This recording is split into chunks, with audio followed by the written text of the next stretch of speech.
strong language and is intended only for mature audiences. We probably shouldn't be on.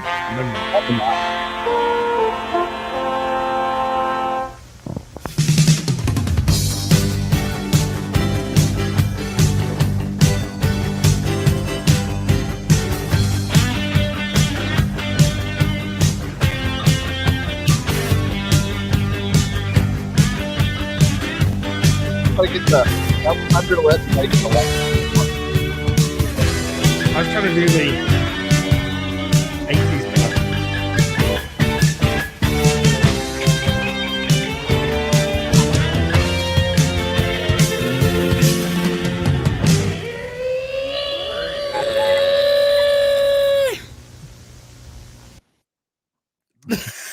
Put that high with my voice. And then just actually grabs my balls, and it just ends. Wait.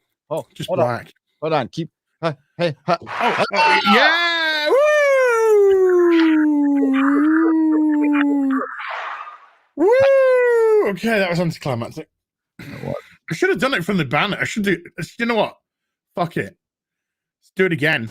The following program is rated TV MAL. It contains strong language and is intended only for mature audiences.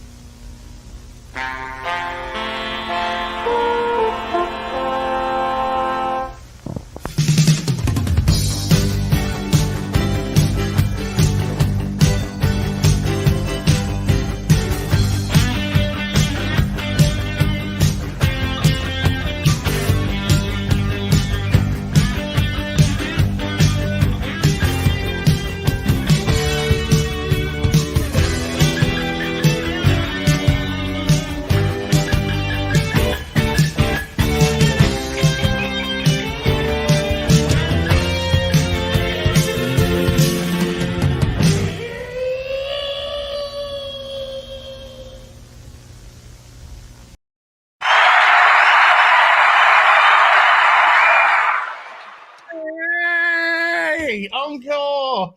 On cauliflower.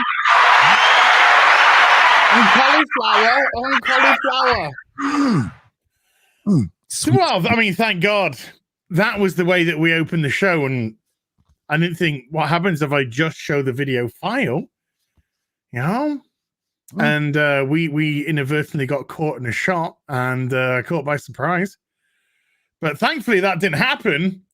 And we did everything we wanted to happen right. Yeah. I mean, good thing you catch me doing my ritual rubbing my nipples before we start a live stream. I like to get them a little erect. Mine are warm and relaxed. Mine are a little excited right now. They've got this lovely cotton next to it. And it's just like, oh, I'm snug. No. I'm snug as a bug in a rug. Oh, how you doing? I'm good, man. I'm getting caught up from vacation, dealing with this YouTube nonsense that's going on. I just pulled out again. I'm like, I don't know why I keep forgetting to get bags and boards, but I do. But I've got like comics and stuff set aside, and we got a couple of ideas. Well, we got an idea to run across today. A little idea. And I was also watching Babylon 5. I was trying to watch Babylon 5. Got a couple episodes in, so I've seen 3 episodes now. Okay. And they're good. It's really good. I'm shaft up to 10. Attaboy. I'll get caught up. 10 deep. Well, last night I thought it was going to be 7 by the end of today, but no, I did all the 5. I did all of them. I know that's what we're supposed to do, but like I had to watch Falcon and Winter Soldier again to get ready for a video. I'm going to do that. I know I'm going to get killed on because like you cannot criticize anything with Wakanda in it, but I'm going to do it anyway. Oh, yeah. Holy shit. Oh, yeah. I noticed that. Oh, my God. Yeah, you dare criticize that ethno state. Well, and yeah, everyone just comes out of the woodwork, man. Yep. And colonizers, a lot of them. Colonizers. You're colonizer. That was a memology. Fucking killed it last night. But yeah, that there's some poor guy put up a tweet saying like, this is stupid that they put a failsafe in his arm. And of course people went, well, of course they put colonizers, and we'll talk about that. But yeah, and then what else is there? Oh, I got my comics. I got some toys that we can open because I don't have bags and boards. Oh, We're I really bag and board comics. shouldn't give a sneak peek for tomorrow, but oh, that's just one of 3 to show off tomorrow. No, technically 4, but there's like a little sneaky thing there as well. Yeah, I've got mine. I don't know what yours is from. Mine is a Civil War cap. That's Endgame cap, brand new. Okay. Yeah, with the comes with a secondary broken shield and Mjolnir and the time wristband, and I've got boxes that I've had that I haven't opened since I know. Yeah, so I'm gonna open them. I know, so shitty, but yeah, hang on. There we go. That's holy. They're multiplying. They are multiplying. They are multiplying. I want to get a Red Skull that has a little thing in the back that you pull it and he says like positive things. Yeah, you need to make that. If you see a cat on the street, pet it. Stand up straight. Put your shoulders back. Clean your room. If you do what you love, you'll never work a day in your life. Yeah. If you do what you love, then you'll never have to work a day in your life. Oh my God, this Red Skull is such a lovely guy. Well, now that Captain America's a Nazi, it's kind of flipped on us now. Red Skull. Clean your room. Yes, sir. Yes, sir, Mr. Red Skull, sir. Thank you, Mr. Red Skull, sir. Thank you. Mm-hmm. Oh, only Ta-Nehisi Coates could turn Red Skull into a hero. Oh, that's his name? I was calling him Ta-Nehisi Coates. Sorry. Oh, Ta-Nehisi Coates. I just call him Ta-Nehisi Cunt. Oh, okay. That's good. Yes, he is. Because, you gotta call it how you see it. Yes. Oh, Perry Chan has already started. Oh, geez. He's already started, and I've got to say, it's dude, like waiting. I'm in love. What's this? Hang on. Did you just tweet it? Hang on. Oh no, have I retweeted this? Yeah, I just retweeted it now. Dude, for one, I gotta share this on my. I'm sorry, I gotta here. I'll do this one first, and then I'll share our live stream in all my parts. Dude, an extra special today. On the day is my 9-year anniversary on YouTube. Probably should have tweeted that out. Thank you. Congratulations. Yeah, it's 9 years to the day that I released my first ever YouTube video. Sorry, that was us again. And good. Are you going to show that video? Is it still around? It is still around. I will play it later on. And then you can laugh at the audio because my audio setup was a headset with a built-in microphone plugged into the back of my PC, which could barely run anything, which is good. It's kind of like reminding. So I sound all young anyway. I sound like 9 years younger anyway. And it's all kind of like this because they're coming through like a headset microphone. Hi, everyone. It is Az here from Heel versus Babyface. I had to really make sure that I could separate the words so people understood what it was called. Heel versus Baby. Heel versus Babyface. Oh, jeez. As sounds like a posh BBC announcer. No, that's fake. That's fake voice as. That's fake. That's YouTube voice as. And then when YouTube voice goes, I just turn back into my normal Yorkshire. Oh yeah. Oh, the normal common Yorkshireman, as I am. Oh, so many things just never happen. So little time. Yep. And this week's jam-packed full of more mitigated shy. Should we have a little talk about the the YouTube like situation. Yeah, I'm kind of watching it now, by the way. So we're 411. I'm right now 412. 412. Thank you, everyone. 415. Yeah, it's more important than ever. And I'm sorry, guys. I really am. I apologize for YouTube. They've asked you to do so much so they can prioritize the corporations who get to do nothing, who get to pad their views with embedded videos. We will look at a video later. That is let's look at trending. I'm going to bring up trending, dude. Yeah, and for example, Star Trek Discovery, their trailer, their teaser trailer is at almost 3 million views. It has 2,000 likes. Yeah, now, what is all that about? Fucking 1,000 likes, which means honestly, if they lost 50% like the rest of us, that means they have 4,000 likes, which means 20,000 people actually watched that video. So how are they able to pad an extra few million or a couple million views? Well, they can embed shit. They're allowed to do shit. And the reason YouTube is doing this bot thing is because there are YouTubers out there that buy fucking subs and stuff. There's a thing out there that does it. And basically that's the response to us. They're saying that we don't have all of a sudden overnight it was discovered that half of our audience was bots and you're not real. Although emails daily now that like, I'm watching your likes go down. I've been unsubbed to your channel and I'm a member. I was unsubbed to your channel while I was watching a live stream over and over and over again. YouTube's denying it's going on because they can't be honest with us because they want us to upload. They straight up want us to upload. If we all decide not to upload, that would be bad for YouTube. And unless then you could go watch precocious 20-year-old twats new $6 million house tour video.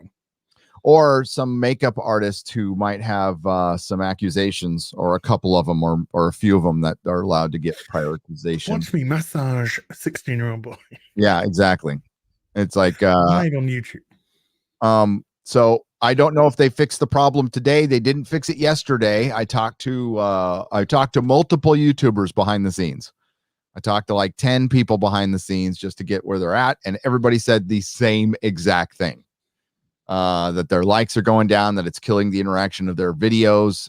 It dies after an hour. It seems okay for an hour and then it dies. And that's directly related to the likes, my theory is that somebody from the president's office and Disney, maybe both, came down and said, we're getting review bombed. We want you to do something. Somebody at top at YouTube told the people who work there, like, do something. They're like, we can't, like, this is a giant platform. We can't just flip a switch. And they're all, do it anyway. We don't care what happens. And this something like this happened around this time last year when the live stream started getting ghosted, like left and right. I don't know if you guys remember that or not, but it was a very bad problem. And I hit a wall when I tried to contact YouTube about it. And it took 3-4 months to fix, and it's still not completely fixed. I think this could be our reality. I hope I'm wrong. I hope it's fixed today. But MXR did a video on it. I shared it last night. They're a big channel. They're a big channel. And MXR. Yeah. MXR. And they talked about it. And that's the way you got to bring it up, by the way. They're very respectful, and you can't be, going to YouTube going, F you mother effers, fix this now. Because I wouldn't respond well to that personally. So no, as frustrated as we get, they're the boss. They control the program. We have to be humble when we walk to them, no matter how pissed off we are. Excuse me. Do you think like Biden and Harris and KK, I think they're in a room together and then it's all silent, and then one of them just says, how would you solve a problem like Maria? And then another one goes, how would you solve a problem like Maria? And then KK just goes, how would you solve a problem like Maria? And they just get up and start dancing. Mm-hmm. How would you and it just turns into musical for them, and then it ends with them on the phone too. Is that YouTube? Yes. But they And say then they cut all the channels, kill them. These are the kind of people who sit around and say like problematic empowerment, like in a sentence, unironically, fierce, you know. That dude have a go for you yesterday or today. So some dude had a right fucking hate boner for you. Oh, good. I'm like first I'm hearing about it. What happened? This guy's tweeting out. I think I saw it because somebody who follows me responded to it, and then then Twitter was just like, this person's responded to this. And this guy just did like this multi-layer tweet about you criticizing Christopher Eccleston.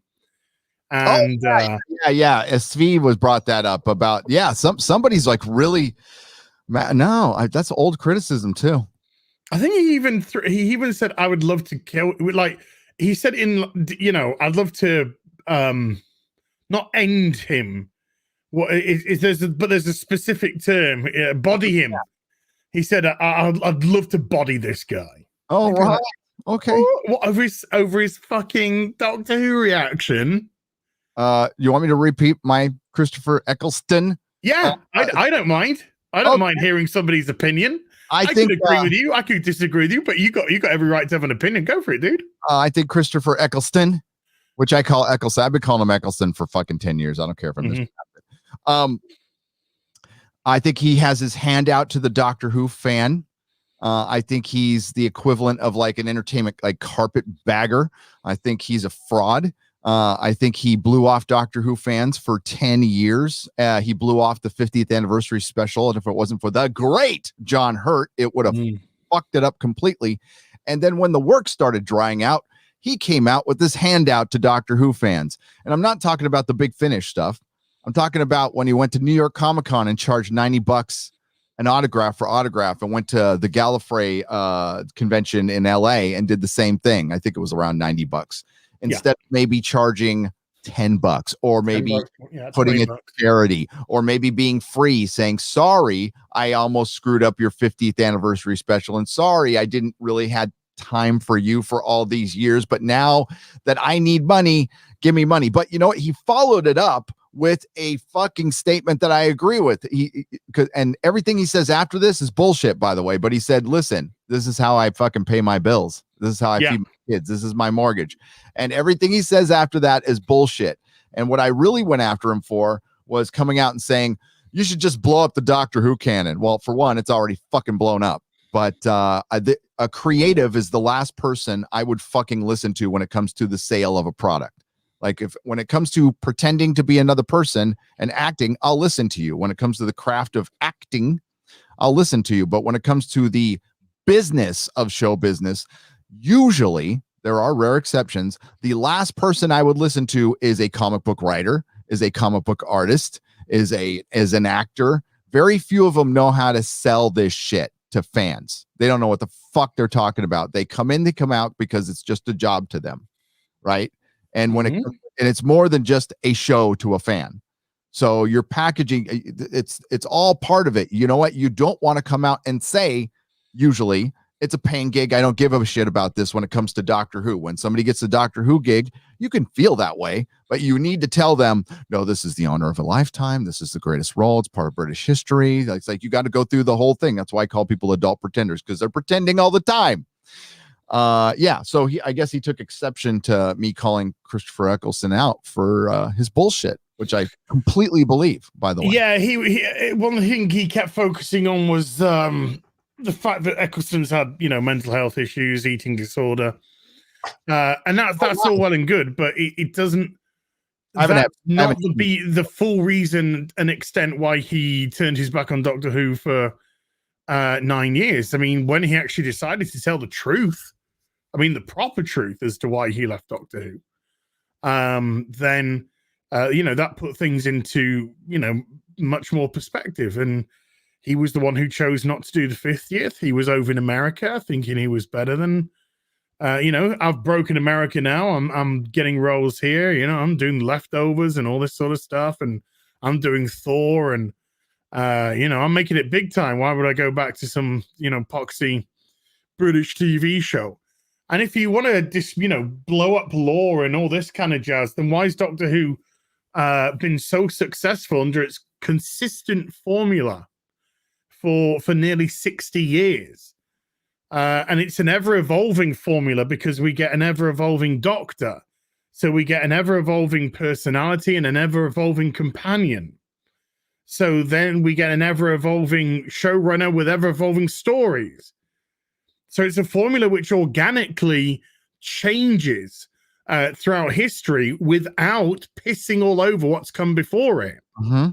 Now, Whittaker's problem, the biggest issue that I have with Whittaker, because I was pro give a woman a chance. You weren't, I was. I was pro give a woman a chance. Let's shake up the status quo. Let's see if it works. And if it works, then we've got potential more avenues. The thing I have, the big issue that I have with Whittaker is she started to piss the fans off before she even stepped into the role. So this is a woman who was saying, oh, Doctor Who caters towards the male gaze. It's always been about the male gaze, yada, yada, yada. And this is a bint who has no idea what she's talking about because she has no idea of the fucking show. So shut your fucking cow mouth, you know, before you know shit, okay? And all you've done is walk in that door and piss off the people who you should be trying to impress. And then your performance was so pathetic, so bland, devoid of its own uniqueness. It just seemed like you're cosplaying Matt Smith or David Tennant, whichever one takes your fancy, I guess, on a given day. Then you have brought nothing to the role. You've had no iconic moment. There hasn't been anything that has made your Doctor shine, has made your Doctor separate from the other Doctors by their nobility and their morality and their speech. No, the only thing that's different about your Doctor is he's got a fucking vagina. That's all you've brought, and that's why it's failed, because it hasn't been built on the Doctor's personality. It's been built on the Doctor's privates. So you want to smash the canon of Doctor Who? You want to break the glass ceiling? You know, do it with the fucking writing. Yeah, that time has passed. That was never their intention from the get-go, and never making her, for one, back to Christopher Eccleston. I'm very happy he's gotten over, or he's working through his mental health issues, and he's in sobriety and whatever is going on. I heard this is something I've gone over a year ago. This is just a rehab start, by the way. So I'm very happy he's done that. Happy he's back. Happy he's working. I don't mind that he's doing Big Finish. I don't buy the shit anymore. I don't touch it. It's garbage. It's gone to hell. I'll buy old stuff, but like, yeah, you know what? If I don't want anything to do with current BBC. And I'm happy he's gone through that. That's my opinion on him going to Comic Cons and asking Doctor Who fans for money. I don't think, wow, I've gone through my mental health issues, excuses him from that. I can be happy. No, I think it's tactless. And I think it's tactless on the other. And I think if you're practicing humility, like you would in recovery, you can go do that thing for free, unless he absolutely was destitute, and then come out and say that. But no, personally, again, I already said this shit. So if this person was listening to me, if he might be new to the channel or something like that, I already said, like, I've been through that stuff too, not an eating disorder, but drug, all that. Been through it, go through it every day. I know how hard it is. I know, it definitely appears that he's got mental health issues. Anybody could have guessed that, the way he acts. He's kind of a method actor. A lot of actors do. And I'm happy he's happier now, and I'm glad he's back. And, maybe we'll get a good 60th out of her. I doubt it, but I wish he would have came back for the 50th, but yeah. I wouldn't even blame Capaldi for not turning up to the 60th. I bet you he won't. I bet you he will not. But yeah, what they are not. Both can be true. Both can be true. So the guy wants to get again. I didn't even notice. The first time I noticed was when Svi made a video. Svi Lebekin made a video a couple days ago, and I watched part of that. And I saw what he said, and I'm like, all right, he is entitled to his opinion. I do not block anybody. I don't mute anyone, and yet I didn't see this at all. So, he didn't at you. That's he spoke around you. Yeah. He just linked your video and then just said Nerdrotic, didn't at Nerdrotic in or anything like that. He's in his opinion. He is. But if you wanted to engage you, Yeah. When it comes to Jody, it's what you said. They could have made her one of the guys, like Wonder Woman was treated in the Snyder Cut. She was one of the team, and you know what? She still shined. She shined because she was a great, unique individual character that they showed massive respect to, but they didn't undercut any of the other characters to bring her up. They didn't need to. She's fucking Wonder Woman. This is the Doctor. If you have the right person for the role, Problem Being was tweeting about this last night, and I guess Noel retweeted something about Jody saying, "Oh, little girls look up to me as a role model." No, they don't. Kids don't watch this show. No. Maybe a 50-year-old who doesn't know how to clean his room looks at you as a role model, but not a kid. They don't care.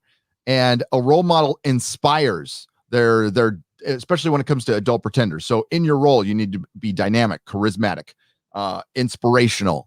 Jody is none of these things. No, she's a fraud, and you can tell. And she has no character arc. Even the Access Media came out with an article a couple days ago on Screen. They said she's got no emotional arc. There's nothing there. That's fucking Screen Rant said that, not me. But she hasn't. Point here is somebody bringing in Missy. Missy was phenomenal. And she was phenomenal from the start. And right at the end of Deep Breath, when the cyborg, the mechanical man, wakes up in heaven, and then you just have that crazy exchange with Missy. Were you fighting with my boyfriend? He gets so uppity at times and all this, and I thought, you've made it to the promise. And she was so OTT, and her personality was shining through in the way that her eyes, Michelle Gomez, when she's doing the eyes and it's just so interesting, and you were drawn into this character, and then she dances away at the end, and you're just like, who is this? And I need to know more about this character. And then from there onwards, she was fucking amazing. And I think Missy was a brilliant master. Absolutely. Michelle Gomez just nailed it. Until the end, when they had to separate. I think when they have both masters, when they had the John Sim master there, they had to make her the good one, right? So yes. I thought that was, but that was her arc anyway. Her arc was redemption. And when he's got her locked away in the prison, and he always goes to visit her, and you can tell that for a long time she's probably said the most horrific things, nasty things to him as he's just sat there and taken it. And then he's given her his time, and then he's left, and then he goes in that day, and she opens up that time, and then she cries, and she's like, "Oh, you probably just think these are crocodile tears. You think I'm tricking you and all that." And you're so into the performance, because you're like, this is it, Missy. We don't know, because you are the master manipulator. You are the master. You are the backstabber. Is this a true redemption? And then when he brings her to say, to bring the TARDIS to save them in the on Mars with the soldiers on Mars, I think it was, and she's like pops her head round the engine of the TARDIS, and they're like, "What's she doing here?" And it was just like, brought her in to help, to help this, and she's going back. And then you had that beautiful little exchange with Capaldi and her, and she's like, is it time for us to be friends again? And Capaldi's just like, well, that's the thing. That's the thing with hope. And it's just like, the redemption arc was good. It probably could have it probably would have worked better without the use of John Sim. It could have worked Maybe. better without John Sim being there. But they couldn't, and then it got ruined with the "is the future all girl?" It's like, oh, I hope so. Fuck off. I thought a lot of stuff was good. There was moments like they had season 10s. I can't watch it again. I've watched it once. I'm not going to watch it again. It's just too frustrating because there's like little moments of old Stephen Moffat, and then there's this brand new Doctor Who that you saw coming. And it was just long in the tooth. And I think there's a lot of things conspiring against Doctor Who. It's an old show already. So this new version is very old. And let's be real. When was the last time it was good? It's debatable too. Sixth season. Partially through Matt Smith's reign. Season. I mean, there were brilliant episodes with Capaldi, and there was a lot of awful episodes, but it was just Capaldi carrying it, with his acting, and but consistently good. Probably Matt Smith's first season, end of the first season of Matt Smith, probably. So now it's been mostly bad, or mostly not consistently good. How's that sound? But That's Moffat he's doing Doctor Who, he's doing Sherlock. He was just doing too much at once, and but I still think Deep Breath is one episode that is. That's good. Oh, there's fucking fantastic episodes. The Mummy on the Orient Express, love it. Yeah, Flatliners, love it. There's a great speech in Flatliners towards the end. Yeah, I mean that's just it. It's you see the flashes of brilliance hither and thither. Even when Moffat was overworked and under creative and working to new BBC edits, even when they were trying to turn Clara into this kind of like a quasi doctor, which was just so annoying. Even through all of that, you still had those absolute episodes of utter brilliance. I'll never forget my friend calling me right around we were setting up for the 50th, and he's like, "Oh, mate, get ready for everything to change." And I'm like, "What?" And he's all, no, it's gonna be bad. And it was right around 2012 when they started bringing in the diversity initiative that started crawling in, and he was right, and it just started going. Woo. When they completely changed what Clara was supposed to be. And to this day, I don't know if it was the BBC who brought that down or if it was Moffat. Remember, Moffat quit Twitter a long time ago because he was called a sexist. I mean, they were doing this shit back then. This is old hat, by the way. And they changed Clara. They I have the BBC, the Doctor Who magazine where they describe her, and they said she's a plucky little computer genius, And who couldn't even type on a keyboard. Yeah. Right. So, well, today is Peter Davison's 70th. Did you know? Well, happy birthday, Peter Davison's 70th, and he was run off Twitter nearly 4 years ago to the day. Yeah, and that was because loss of male role models. That comment or another? Yeah. He left because of his perceived attack on Jodie Whittaker. He put some like all this toxicity over a sci-fi show. It's just it's just getting too much. This used to be fun once. Toodles, and then he went. That's it. So last tweet he did, which I think was in July 2017, somewhere on there. But yeah, he got big time dogpiled for saying that it's a male role. Really, I mean that's what he's intimating. That's what it is. That's what it is. Stop. Stop. We tried, and coulda, woulda, shoulda. That doesn't matter. We have the evidence is in. We have plenty of data to prove that it does not work. You tried to make it work, and what they did, their biggest mistake, was saddling her with identity politics, not getting the right actress. If you got somebody to Michelle Gomez's acting stature. Oof. And if you approach this like, okay, we need to write this like a female now, because Jodie's not written like a female at all. She's not. Right. Let me throw something at you, dude.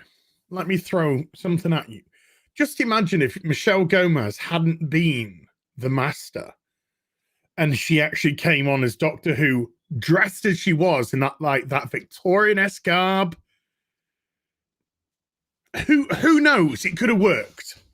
Probably. They took that approach. Worked. If they took the approach they did with the Master, I was fully prepared to eat crow. You know, when I was criticizing this and the show started, I'm like, I could be wrong. Somebody could come in and blow my. I didn't think Chibnall was the guy to do it. I really didn't. And but I was like, ready. I'm like, I could be wrong. You know, I'm cool. If it's good and I'm entertained, then I'm happy. Ultimately, I'm happy. And it didn't work because it can't work. There's too many things you have to change, and there's too many things, more importantly, that they're unwilling to do, which is write her like a female and just make her one of the guys, not crush the entire canon for her. Hold on. We're talking about Doctor Who. Yeah, I don't know. We're talking about Doctor Who. I think your obsession with KK is sad and pathetic. We're talking about a completely different topic. You've just come in and assumed. Shame on you. When you assume, it makes an ass out of you. And you. Carry on, sorry. Okay. Back to Kathleen Kennedy. No, I'm just kidding.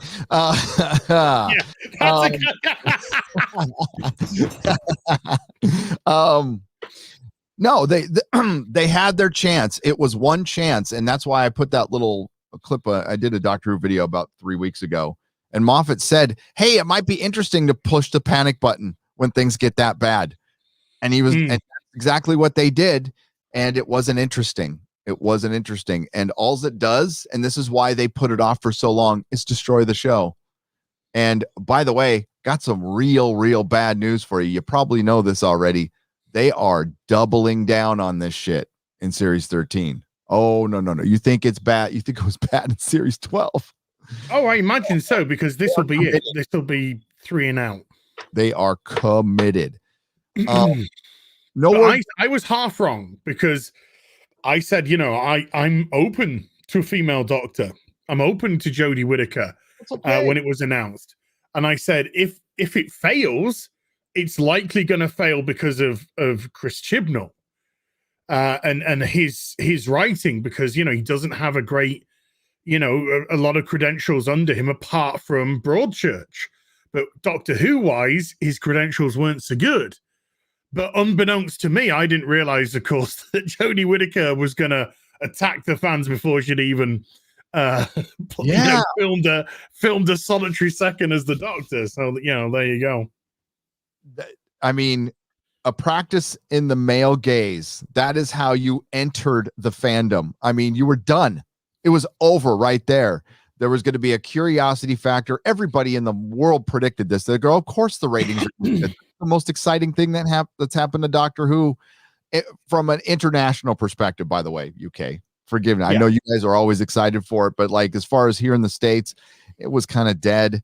The kids didn't like the old man, and I disagree with that sentiment, by the way. I do, but that's what the kids felt like. They're like, we like the young guy and the sexy girl, and the you know, that's what the kids wanted.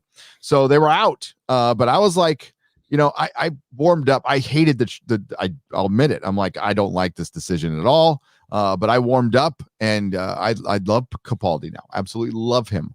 But it didn't work. It didn't work. So here we are. They're gonna go full bore in Series 13. They're gonna double down. They're committed to this. And the Screen Rant article and what Christopher Eccleston said was, we need to add more to. That's what the bullshit Chibnall said, is to blow this up, to make it less white. It's an opportunity to add more stories. Well, last time I checked, we don't know everything about the Doctor. We don't know anything about the Doctor. And all you did was copy the origin and add on another layer. That's all you did. You're like, oh, it's still a mystery. She is just, or he or they are not Gallifreyan anymore, and they're from another dimension. And it's like it was horribly executed, horribly written, hastily written, and it was their plan from the beginning, because they knew it wouldn't work. So important that not a single solitary person involved in it said one line. That's the true mark of some good storytelling. It is. And we've shown example after example after example that this was a vibrant, healthy, money-making franchise. And it no longer... When we showed off the Toys R Us stands, the massive stands with the audios and all of it. And yeah, and they're just the rows and rows and rows of merchandise. Matt Smith, David Tennant. Oh, why do you think they're rolling out stuff like this? Which they have been, and this is like the stuff that's actually supporting it. Getting your classic episodes on Blu-ray, getting Eccleston back for Big Finish, getting Tennant back, Catherine Tate. Billie Piper says she's done, and I think everybody wants to separate themselves from this because they just know. For one, actors want to be part of something that's relevant. Most importantly, and when you start seeing, yeah, I don't want to attach my brand to this anymore because it could hurt it. And shit, that was one of the rumors about Jodie. Like, she destroyed the brand so much she's all worried about her personal brand, which is, I think she's got a great future in British sitcoms. I don't, or not. I don't know. I don't. I think she's got a great future in theater at Blackpool. If she come out, it would have made a huge difference. You're right. That first statement, she comes out and says, practicing the male gaze. If she came out and she actually did this stuff too and said, I watched Doctor Who from start to finish multiple times. I workshopped a bunch of versions of the character. I fucking busted my ass, and she made the rounds at Comic-Con. It would be a completely different story. What you said, I'm excited to join Doctor Who. I've been a fan of Doctor Who myself. It's going to be so amazing to be one of these iconic Time Lords through history, and I really hope to give you a Doctor that you can get behind and be proud of, and encourage the fan base, not come out and go, Doctor Who's like always like old, appeal to the male gaze. Oh my God. Oh, I've got. By the way, I've never watched it, but I'm gonna totes give a hot take and shit.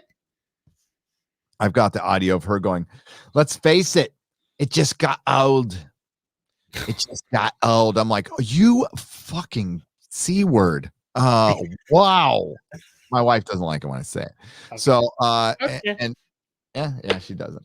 But like it's that's what she was. I mean, that's you take this, she took this role wanting to bash in the or she wanted to bathe in the victimhood of it instead of charming the fans, like you just said, instead of like knowing you're gonna have to work extra hard. It's not fair. People are not going to like a female doctor, and you have to work twice, 3 times as hard to endear people to you. Sure. And if she would have done that with a big smile on her face and took the high road, it would be a different story. People would be a lot kinder to her, and I might be too. But it was how she treated. She came off. We know she came at this like people are going to be pissed. Good, fuck them. Oh, okay.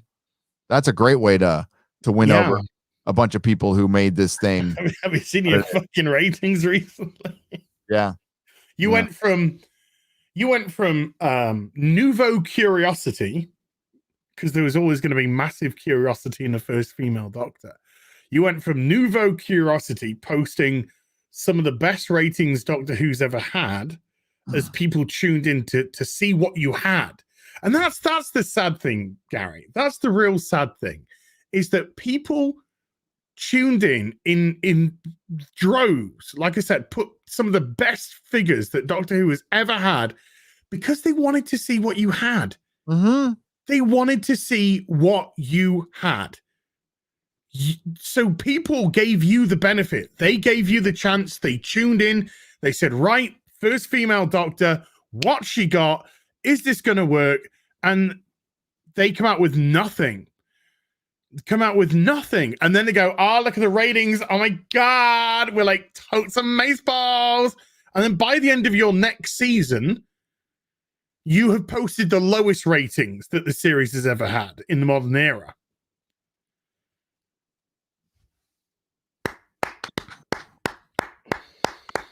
Ladies and gentlemen. Well done. So what does that say? Oh, bigots, obviously. Oh, and yeah, it's just males come around, and which is their attitude. Editorially, it's spot on shit. This is about causing people to get mad. It's about creating conversations. Yeah, creating something. Let's go through some super chats, mate. Let's see what the people have got to say. Mr. Tickle Trunk with a 5 Canadian. Hello. Shame Andre took Midnight's Edge away from you, as I was really enjoying the new management. You were taking it in interesting new directions. Also, welcome back, Gary. Oh, cheers. Yeah, that's when I appeared on Toxic Femininity. And then it doesn't matter. Trillium, hi. Trillium with a $10 super chat. Now Trillium, what's up? How's it going? Now that I've seen the image on a super, well, I mean, I've been watching the videos, but now that I've seen the video, the image that she uses, Trillium's like super chat me multiple times in the past, but now because it's only just clicked because it's I put it all together.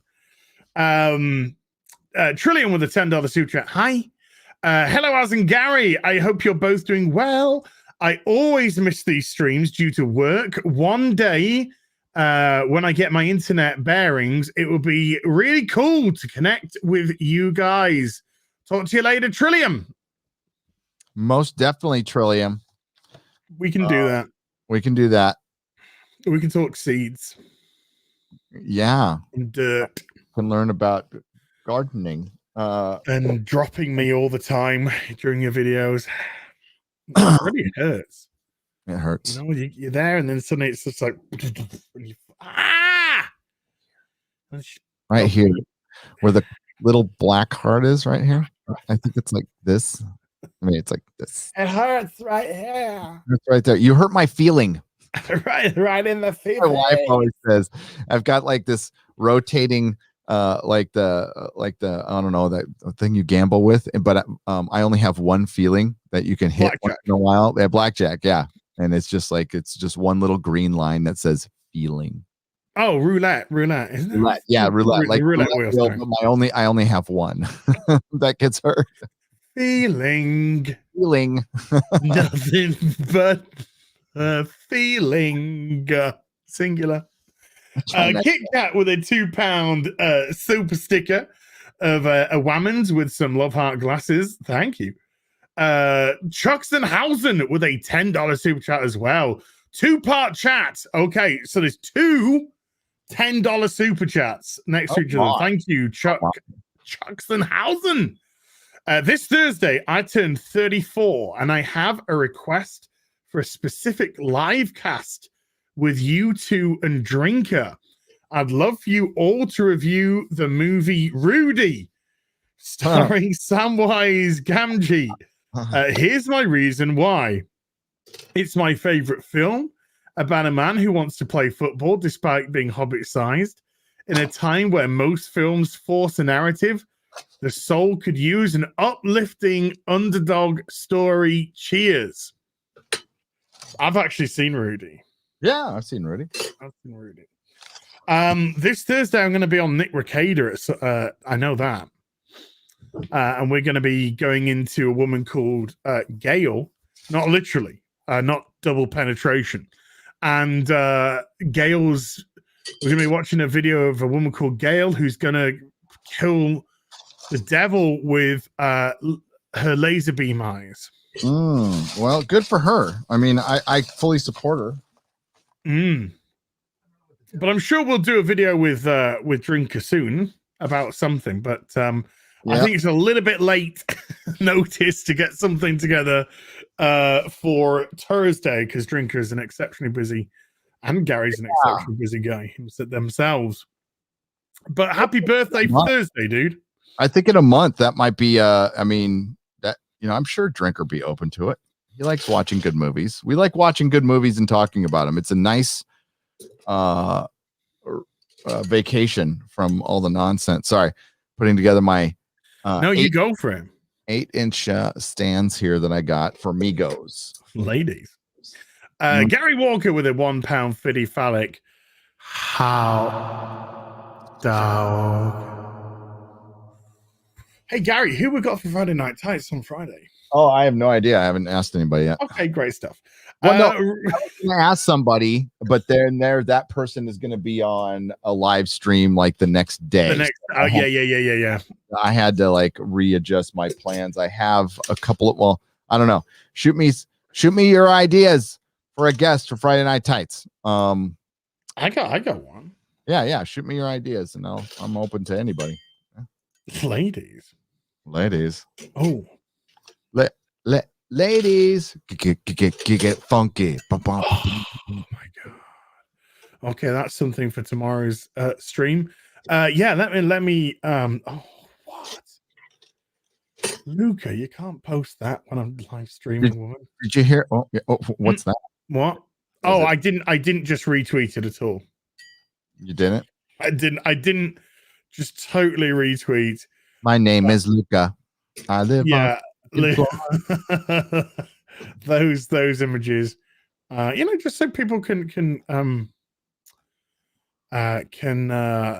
give their opinion. Gary, I'm gonna message you who I think. Oh yeah, I can't retweet this. Did she get bruised? Yeah, of course you can. Did somebody kick her in the butt? I don't know. I haven't looked that closely, but I will later. It looks like a bruise or a shadow. I thought it's a shadow. It looks like somebody kicked. Yeah. Oh yeah, it's a shadow. It's a shadow. But it gives me a good excuse to look. Yeah, there's something there. That's a boyfriend taking a photograph. Look, you can see the mobile phone that he's holding. It's like they don't even care about lighting anymore. No, Luke, that is fucking low. That is low tier, love. Yeah. Well, that is some fucking low tier ass photo. Thank God for low tier. You're going to be getting a lot of low tier content from Nerdrotic, considering how YouTube is right now. I'm not going to be. Gary and I said if this business keeps going with the videos, we're just going to stream for you every day. I mean, like, it's not even fucking worth it. I mean, I'll just talk about it on live streams, or I'll do I'll just turn on my camera like everybody else does, and you go blah blah blah blah blah. That's it. Late. Yeah, I did a Star Trek communism video, and like halfway through it, I was like, I don't want to talk about this little bitch. I fucking threw it in the trash. I'm like, little bitch boy. Yeah, well, for one, I had to reframe my entire argument. It's like, it's just one guy. He's got every right to be the Star Trek communist and do his little side gig and do his little hustle. And if it gets him attention and a couple bucks, like, fucking capitalism, that's a beautiful thing.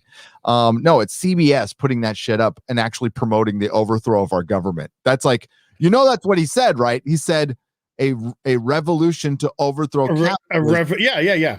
That's overthrowing our government. CBS put up an article about a guy who wants to overthrow our government and turn the world into Star Trek world. And and like, I think the guy's delusional. I think he's a little on the spectrum and delusional. And I'm like, I don't want to pick on this guy because I think I'm picking on kind of a retarded kid. That's what I'm doing. That's what I'm doing. I'm more than happy to. When somebody wants to brand themselves a communist, you get what you fucking deserve. I think that's what you get. You get the end of the Joker when it comes to me. Whoever you fucking deserve. Needs to, no, you did a good video, and like, it's like I couldn't really add anything to like him, so I need to turn it back to Star Trek and like, what idiot thought this was a good idea to put on their website. It's like, dude, capitalists, Republicans, centrists, classic liberals, not every Democrat is a fucking, they're not communists, like communism. You're like pissing off your what's left of your fan base. And it's not very much because nobody gave a shit about your 2 trailers. Like nobody talked about it. They had Akiva Goldsman come out yesterday and talk about Star Trek on Hollywood Reporter. And I watched it. I was like reading the article and I had the main page open to the right and I watched it trend number 2 and then drop right out within 5 minutes. Within 5 minutes, nobody gave a fuck about Star Trek. And Akiva Goldsman, he didn't say much new, except for Picard's body. The issue is not going to be addressed. It's done. They're not going to fucking address it, which is hilarious. What? You mean the fact that he's dead? The fact that he's a robot and he's dead. They're not. Yeah. This is no longer Picard. This is a robot. It's a robot. It's a facsimile of Picard with a facsimile of his personality, but Picard is actually dead. Yep. This isn't Star Trek Picard. This is android that looks like Captain Picard. That's what we should call season 2. Android that looks like Picard season 2. Season 2. Yeah. I didn't want to so I went over the whole interview and it was kind of bullshit. But the interesting thing is Kurtzman ain't in charge of these shows anymore. It is Akiva Goldsman is in charge of Picard and Strange New Worlds. Strange New Worlds is going to be an episodic show that's not going to have many arcs. It's still going to be woke. Sorry to say, folks, that maybe they take a Superman and Lois approach towards Strange New Worlds. I think that'd be far too little, too late. Would be nice. It would be nice. I just don't think they can't be woke. I just don't think they can't. Dude, I just watched Babylon 5 season 1 episode 10 called Believers. Yeah. And it was just one of those awesome episodes that we used to get in the 90s with Star Trek and sci-fi, and it was just a great theological versus scientific battle. And my God, I have still yet to see this film. Oh, you haven't seen it? This is a steel. I got in a little steelbook kick. Oh no, I've hit a horsey. Somebody sent me this in my PO box. So nice. Yeah. I got a this. Yeah. Little Man of Steel. Yeah, I got a bit of a 4K Man of Steel business going on. I've really kind of started to appreciate the Snyder. Oh God, compared to so much more recently. We're getting. It's like, I'm watching this back and I'm going, damn, this is a good film. This is a really good film. No, somebody sent me I said I was into steel books and I was getting into Marvel steel books, and then some DC fan went, well, here's some fucking DC steel books, motherfucker. Oh, yeah, baby. Yeah, baby. Shazam. I hope nobody sends me the Marvel Cinematic Universe 4K box set. That'd be a nightmare. I would hate that.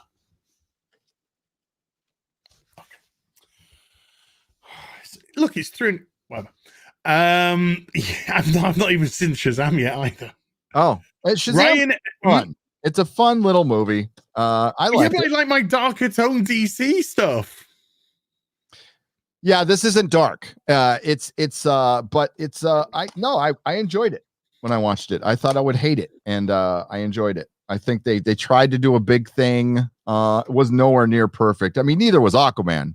Aquaman is it's a fucking bloated Hollywood, like bright colors everywhere, fucking amber turds floating around like a turd. But you would bang the shit out of them, wouldn't you? Would I? She's so hot in. Oh God, of course I would, especially when I was in my drug days. Oh, I wouldn't have cared what she did. Yeah. I would. Yeah. No. That's no excuse, though, darling. It's no excuse. Justice for Johnny. We love Johnny, but that's just a little bit of bonk me on the head for horny jail. That's what that is. Ryan envies Jeremy's penis with a £5 super chat. Ryan lives in the shadow of all your penises. He truly is baby boy Ryan. Somebody sent me the Uma. Oh, the Avengers. Uma. She really regrets getting her knockers out in Dangerous Liaisons, doesn't she? She does. Her knockers are in Baron von Munchausen too. Are they? Yeah. So when she comes out of the shell. Yeah. Been a long time since I've seen that film. Oh, I love that movie. I have it on the Blu-ray. Critical Ramblings with a $5. Finally caught another stream.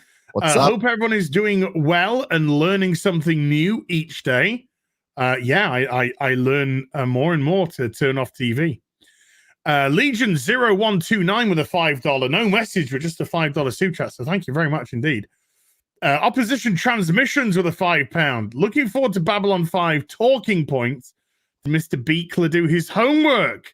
No, it's late, but RIP Prince Philip. Bet Markle tried to make it all about her. Give it time, she will. Prince Philip died? Yeah, 99 years old. Oh, shit. Yeah, because I saw somebody talking about his UFO collection in his library, which is awesome. I'm glad he was into that stuff. When did he die? About 5 days ago. Oh, shit. See, I do not watch the news ever. To address this. Memology. If Memology, who do I get my news from now? Oh, I can't find your P.O. box. It's in the description box down below. Yep. It's in the description box down below. It's in the description box of every video now. I've set it up as and always there. So it's in my description box. Sorry, go on, sir. That reminds me. Somebody offered to fix careful now stuff, and I forgot to say yes. So I'll say that later. P.O. box. P.O. box. Mine's on my website, but I keep forgetting to put it on my description. Mine's now buried in my description. I've got rid of the parlor link and I've changed it to the P.O. box link. Yep. Oil Burner with a $5. Hey, Laz and Gary, your thoughts on the new live action Gundam? Awesome. Until it comes out. I will fucking watch it. I like the giant Gundam they have. That giant one that's at real. Yes. That's fucking awesome. That's gonna destroy mankind. Yeah, I think it's really cool. And but until I see it, we'll see who's producing it. Is it a American company or a Japanese company? I don't know yet. I think it's just going straight onto Netflix though. It'll be a girl Gundam. It'll be a lesbian Gundam. It'll just be designed to scissor. Leg just comes up, other Gundam leg comes up, and they just interlock. Netflix has peaked on a market share. I think they've peaked. Now, I still think there'll be a clear winner. They're going to have to do something radical to change their ways. They have to get rid of the binge model immediately. It's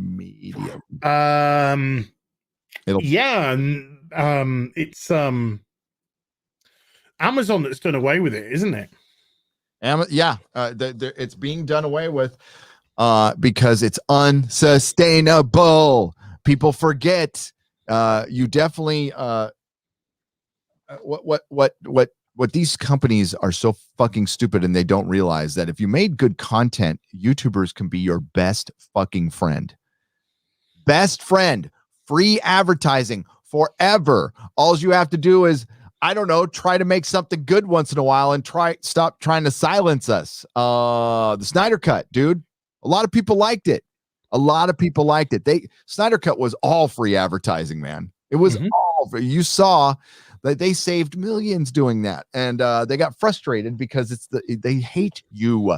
They hate you, the consumer. They think you are just a giant open mouth that they get to throw shit into and then steal all your money and then take all your money. You're not.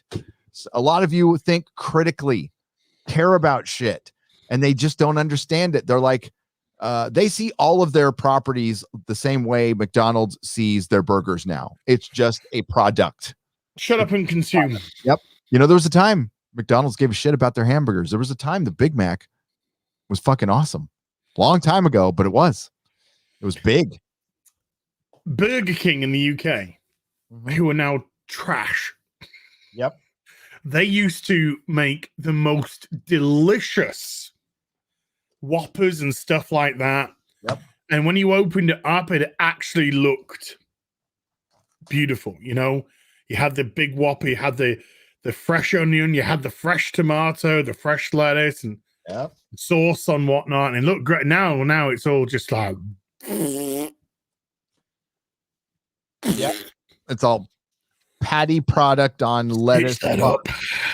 It's fucking awful. Yeah, there was a time when, like, I remember when the quarter pounder with cheese was new. I remember when they're like, it's the quarter pounder with cheese. Oh my God. Oh God, what is this? And we couldn't wait to have it. This is amazing. I can't believe this. Oh my God, my drug dealer worked at McDonald's on El Camino Real and Encinitas Boulevard. McDonald's is still there. So I would roll through and our code word was 2 large fries, right?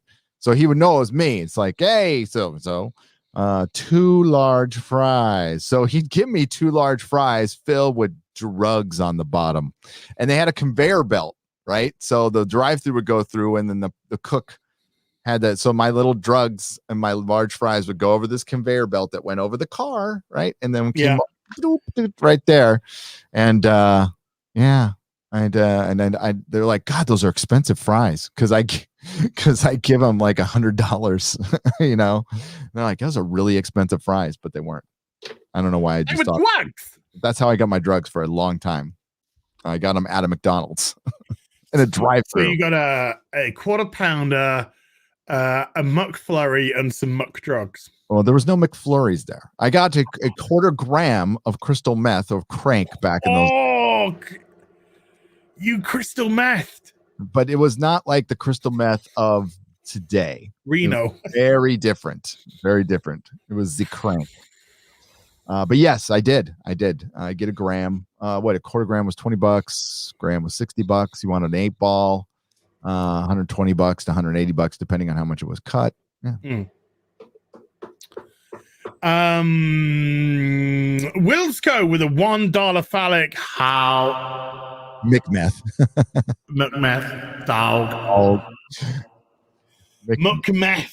Can I have a Muck-Reno special, please?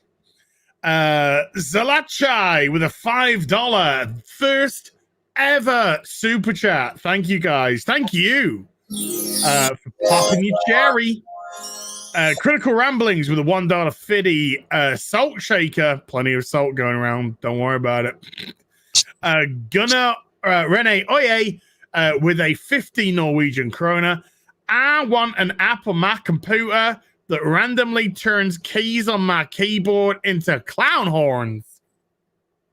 My camera's all fucking up. I know. Do the. There you go.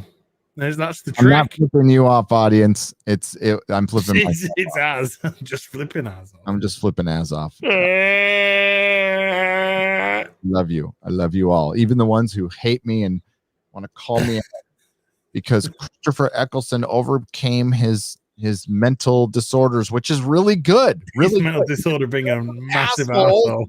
Doesn't make you not an asshole. It's like, oh, you're an angel now. I'm all forgiven. You know, I wish all the people I fucked over felt like that. They didn't. You know, when I made amends, I'm like, you know, I got a family man now. They're like, you know what, Gary? I hope you fucking die. Fuck you. What I got one time. I hope you fucking die. Fuck you. And I'm like, I deserve that. Thank you very much. Well, you should have said good news. Death is the human condition. Yeah, so I will eventually. There is one day I will eventually.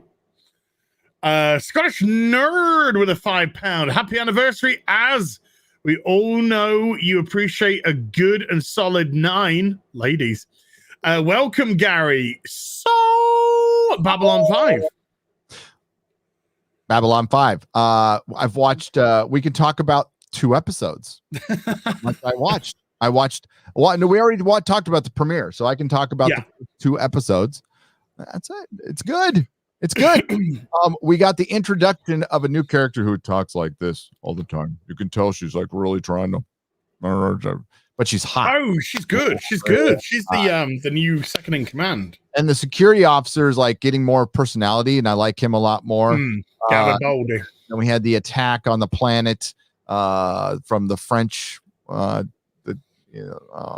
people with the fan hair. What are they called again? Alpha Centauri. I know it's called Londo. Yeah. Ambassador. The balding guys have that hairstyle. Yeah. It's like, I couldn't do something with that. Do you know, I might do that. I might just make that happen dude, for me. Like, it looks terrible. It looks terrible. It's not aging well at all. But I love the character. The special effects are trash. Doesn't bother me at all. They're just transitional. Like, yeah. And you could tell like the stars are a pixel. Yeah. They're like a pixel. It's a square pixel.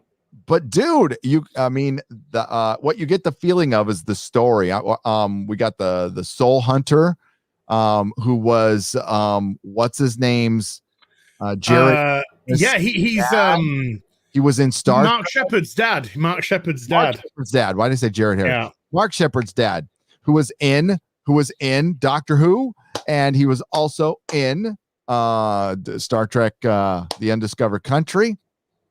And he was great. He was ooh job, whatever the fuck he was saying. And he's got I thought the makeup was really good for that one. That one I liked. I was like, that looks cool. I think the alien makeup in general is really good, actually. Really good. Which I liked. Yeah, I'm all the way through. Finished episode 10. So I'll be through. What do we want to finish season 1 by next week, or do you think is that possible? I think you might be pushing way too much. Right, why don't we do, I'll tell you how far I get. I can get to at least episode 12. I can get to you just tell me how far you're going, because I'm going to watch a few. Because I've been enjoying this. Like I said, the last one I saw was Believers, and I think that's my favorite episode to date. Ooh, see, it was just a really good one with the Doctor and a couple of aliens and their child, and it was just a really, really good ethical, like I said, theological versus science versus ethics. Yeah, this is back when they dealt with grander things, just broader things. I should say, not necessarily grander, but broader. Broader. And yeah, and this is the bullshit that the people who criticize us try to say. It's always been political. Yes. No, again, fucking being against war and genocide and the human, like just stuff with the human condition, not like particular, not like pronouns. I can't see Babylon 5 dealing with pronouns when you have species who could probably just change their sex but with a thought, right? So it doesn't matter at that point. It doesn't matter. But yeah, we're trying to juggle. Like, I'm going to start watching Invincible. I've got enough people telling me to watch Invincible. Yeah, same. And Falcon and Winter Soldier, like, I have to review this now. Again, I do it to my peril, to my great peril. And I can't explain what's going on with YouTube, but I have absolutely never, ever had a video where I lost subscribers. Never. Now I've had live streams do that. People like bail out on live streams all the time, but videos, never. Like in the history of this channel, never. And even your Robert Pattinson Batman video. I gained subscribers on that one. I did. WandaVision lost 10 subscribers. Oh no. Yeah. It's a good video.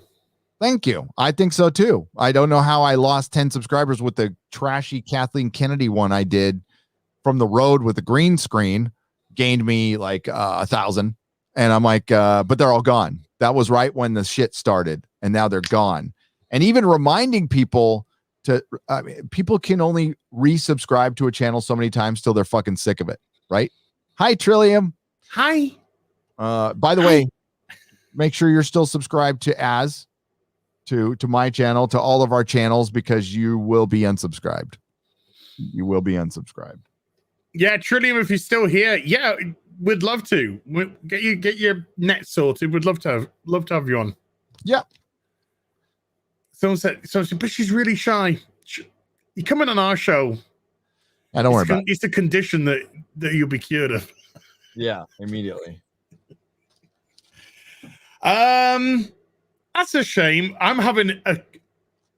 don't know what the fuck is going on with my subscribers this month. I do.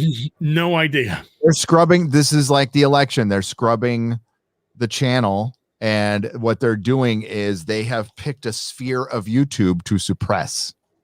That's what they've done.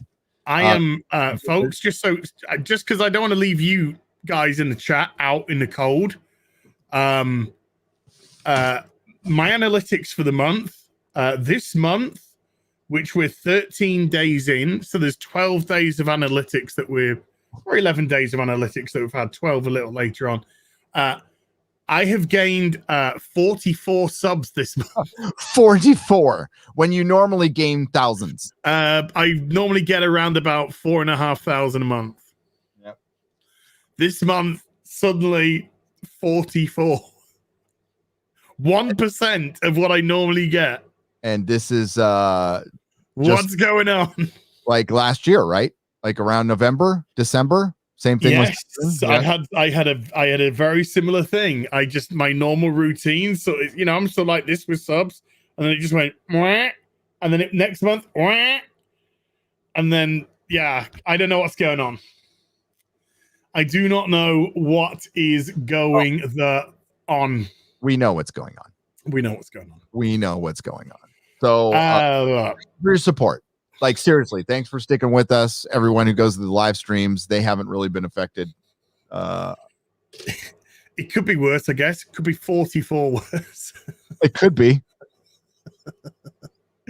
Butter Biscuit 92 with a £5. What's up, guys? I had a long week helping my brother with work. Paid great, but I missed every video from everyone. Got a lot of catching up to do. Plenty of content then, dude. Yeah. Orelby with a $5. I'm happy you guys are late. It shows you're not white supremacists. Well, hey, we were like 4 minutes late today. That's pretty much early. Yeah, that's early for me. Let's just be honest. That's pretty much early. Scottish Nerd with a £1 fiddy phallic unicorn. Estro Almighty with a £20 super sticker of goal. And then Scottish Nerd with a £1 fiddy phallic. How down. Ooh. Gunnar Rene Oye with a 50 Norwegian kroner.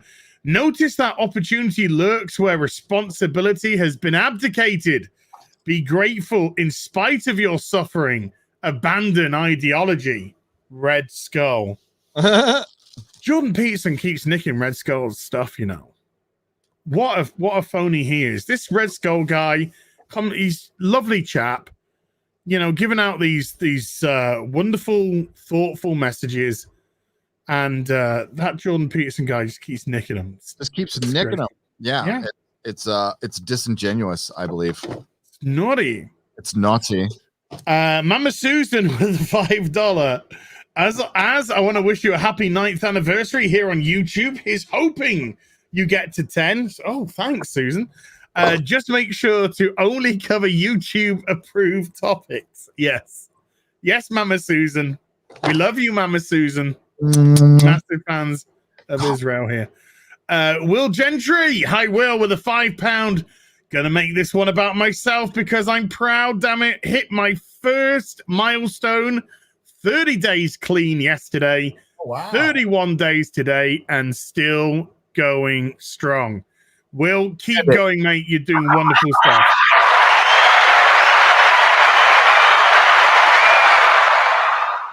Clappity clap, clappity clap, clappity clap.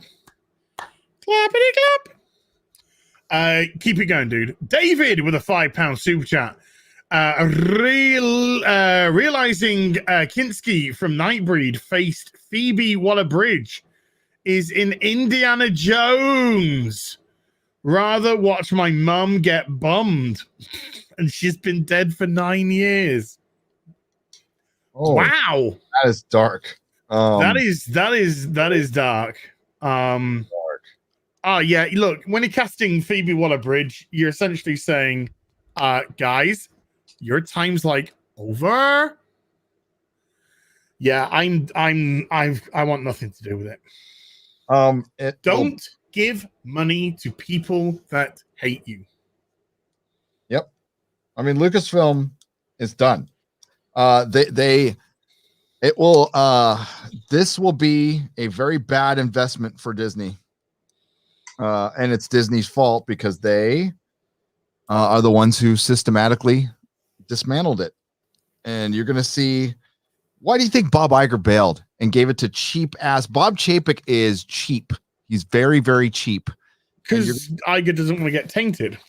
Yeah, Iger's a fucking egomaniac, and he is not going to let that ruin his legacy. And he knew better. He's like, I'm out of here. Late. Hey, do you know what, Gary? What's that?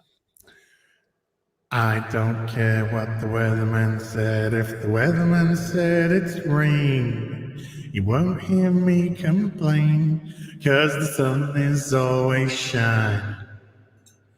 Weatherman Iger. That's what he is. He points at a picture and goes, it's drier than a nun's crotch here. I love lamp. I love lamp. I killed a guy with the trident. That escalated quickly. That is cool. That escalated quickly. Moist Messenger with a 5 Australian.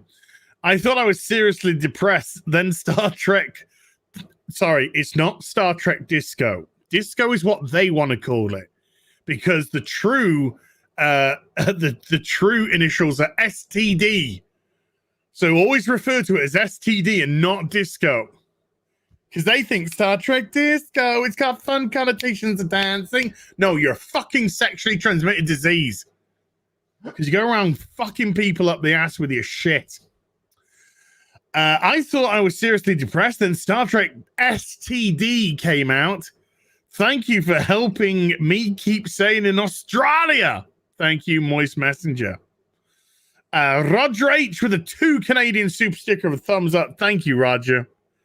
Woke Troll with a $9 super chat. Happy anniversary. Do you have any thoughts on the horrific rumor of Batwoman being cancelled after season 3? I mean, it's a safe bet that it will be. Yeah.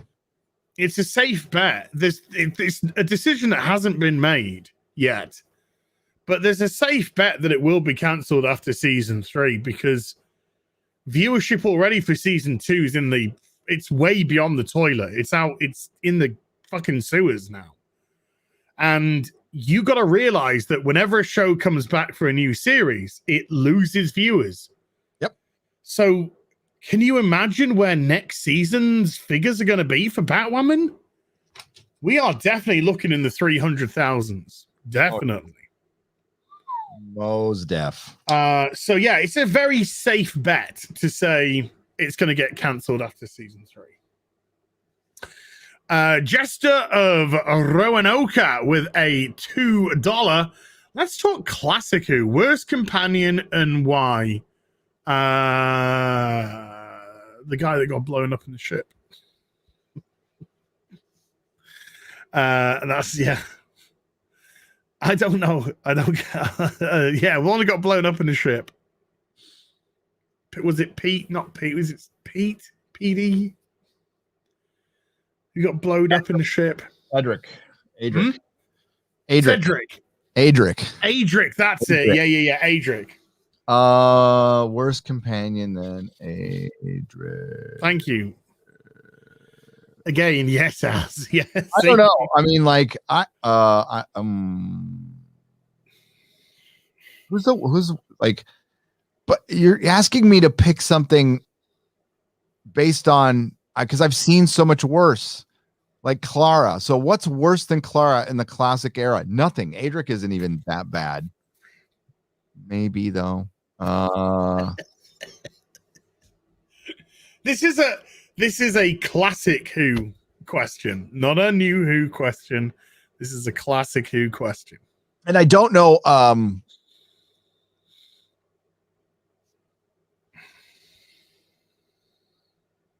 Yeah, I loved Ace, and she annoyed me too.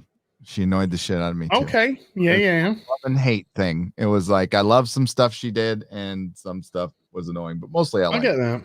Yeah. I just love the psychic circus though. Yep. That was fucked up. That was freaky as hell. Holy. I loved it. When I say I loved it, I mean it scared me senseless as a kid, but you know. Opposition Transmissions with a £5 went to London Film and Comic Con a few years ago. Eccleston was there charging £150 for photos and $195 for autographs. Yep. That's fucking ridiculous, dude. That's like way too much. I mean, like if he was charging like $25, $30, I probably wouldn't have gotten on his ass. But that's a lot of fucking. It's a lot of money for a guy who did one fucking season and blew off the fandom for so long. It's like, I'm loving your Wonder Woman, dude. Oh, thanks. Yeah, I'm trying to get her sword hand on. Can we have a look? Bit of a look? Yeah. Well, her stand came broken, so I had to fucking rubber band it. What? Yeah, not happy about. You know what? Sometimes Hot Toy shit comes in like in their quality varies. Their quality varies. Yeah, I haven't noticed on some straps they can be. Damn. Okay, you got yeah.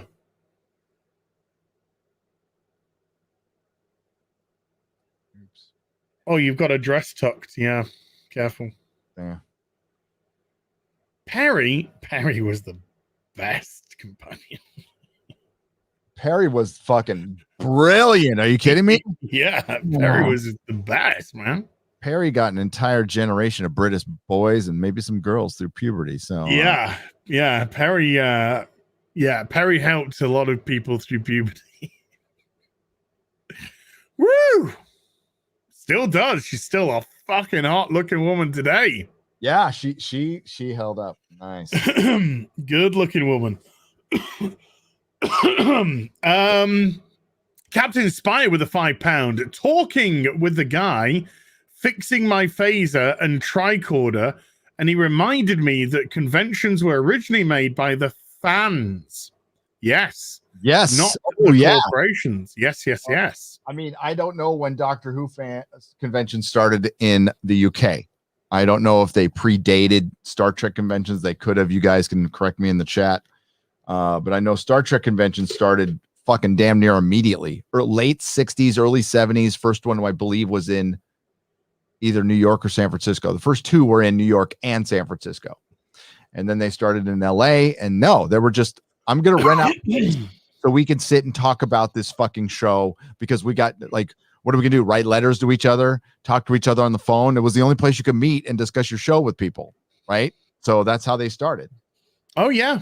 Yeah. There was no Tinterweb for you to come together or online chat rooms. No, if you wanted to discuss it, you met up, you socialized, you networked, and you got some entertainment, and you had some tables, and you sat down, and you shared memorabilia, and you shared stories, and God. Now let's show you our 68th Marvel movie that looks just like the 67th, 66th. Now that's what it is. And you can't save the world alone anymore. What is good for you genocide? Thought Tony Stark and Steve Rogers were the heroes. Well, you were wrong.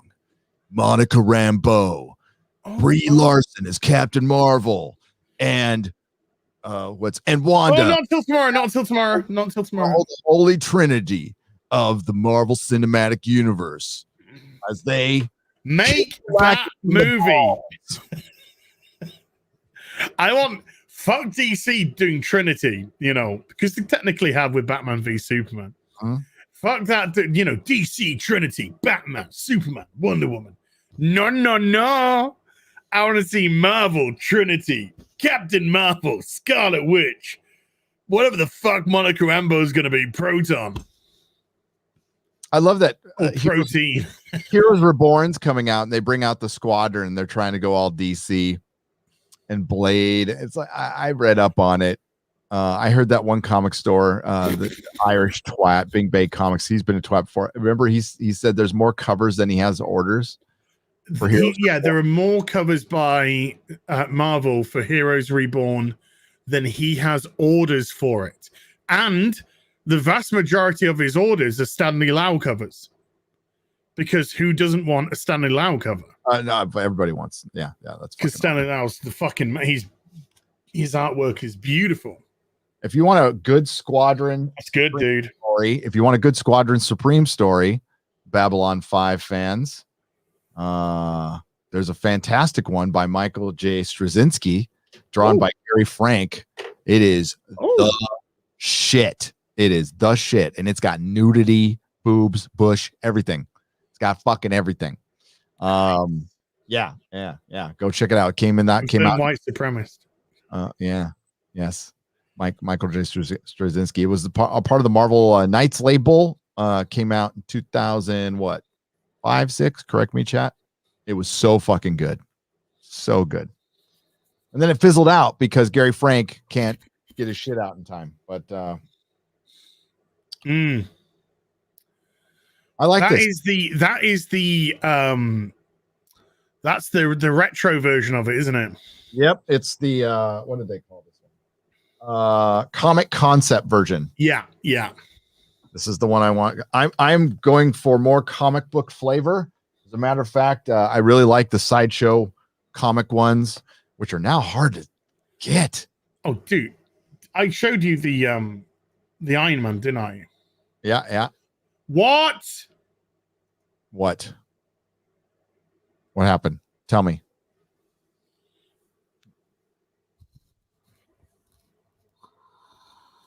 Uh-oh.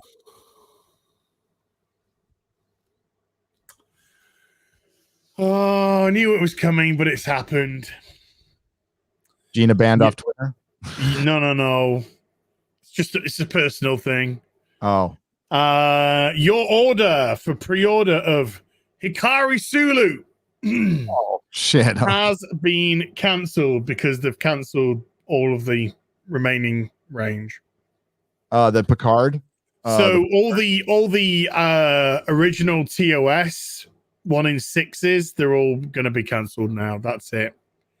There's going to be a knock on that. Now I'm going to get an email in a few hours' time saying that Scotty's been cancelled.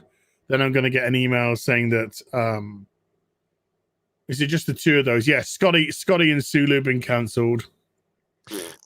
Wow, you mean all the old Star Trek stuff isn't even worth producing anymore? Oh, and Sulu. Yeah, they're going to go Sulu's been cancelled as well. Yep. Are we surprised?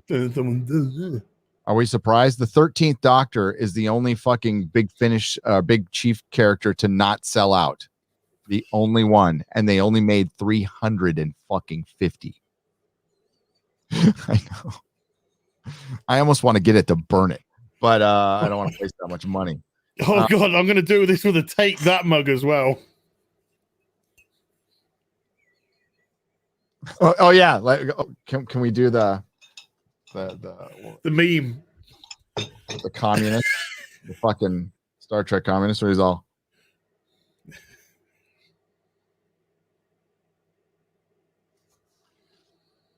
Oh, I'm gonna get so many requests for signed photos.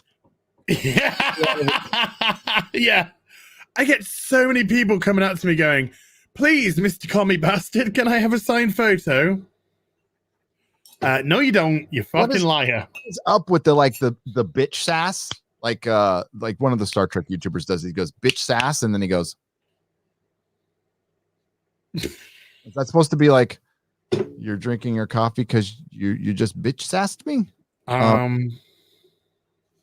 Did you just get bitch sassed? Did you feel as if you got bitch sassed? Like I made up some Reddit shit and a YouTuber read it. Yeah, it's the QMX. It's the QMX. I did. Well, we knew it was going to happen eventually. Yeah, well, because Star Trek is fucking dead. It's dead. Somebody's got the license though. New company. They're bringing out the data. Have you got the data on pre-order? The data and Picard. No, the data from First Contact. No, I don't. I'll wait for secondhand. I don't want to give them any money. It's awesome. Like I've got to draw the line somewhere, dude. It's like, cause I get all the Doctor Who shit and I have to buy it secondhand now, which is like, makes it twice as much. Yeah. For my fucking principles. But, yeah, cause I know the third Doctor's shipping very, very soon now. Yeah. Yeah. The third Doctor, which was 2 years ago. It was damn. Well, remember, folks, there's three. TNG has 3 different timelines. Yep. TV show, movies, and Picard. Trust me, they're all different timelines.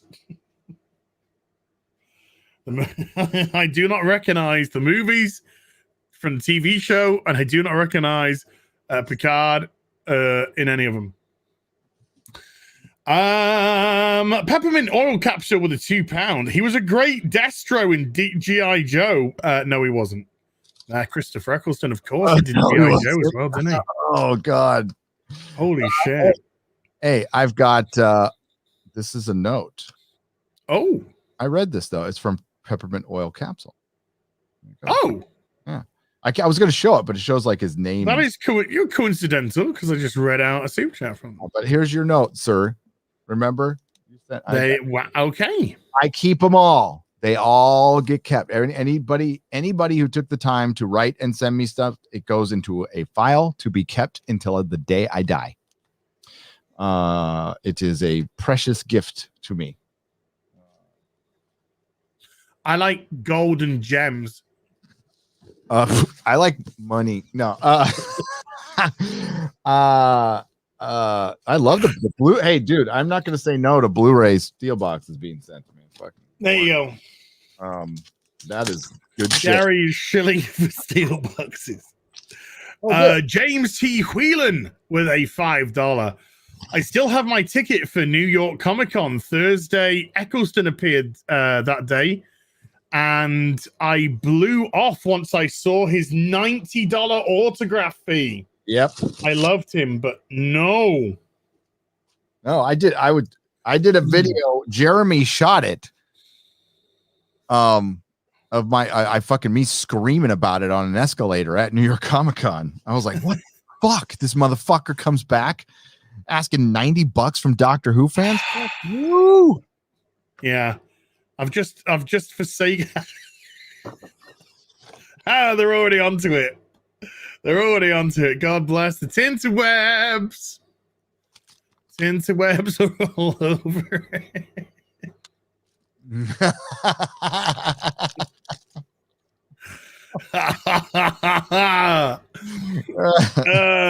A lot. Did somebody start the Star Trek Capitalist web? Yeah, Twitter? Star Trek Capitalists. Yeah, baby. Yeah, we need the Star Trek Capitalist because Star Trek is capitalism. And it's just us reading super chats.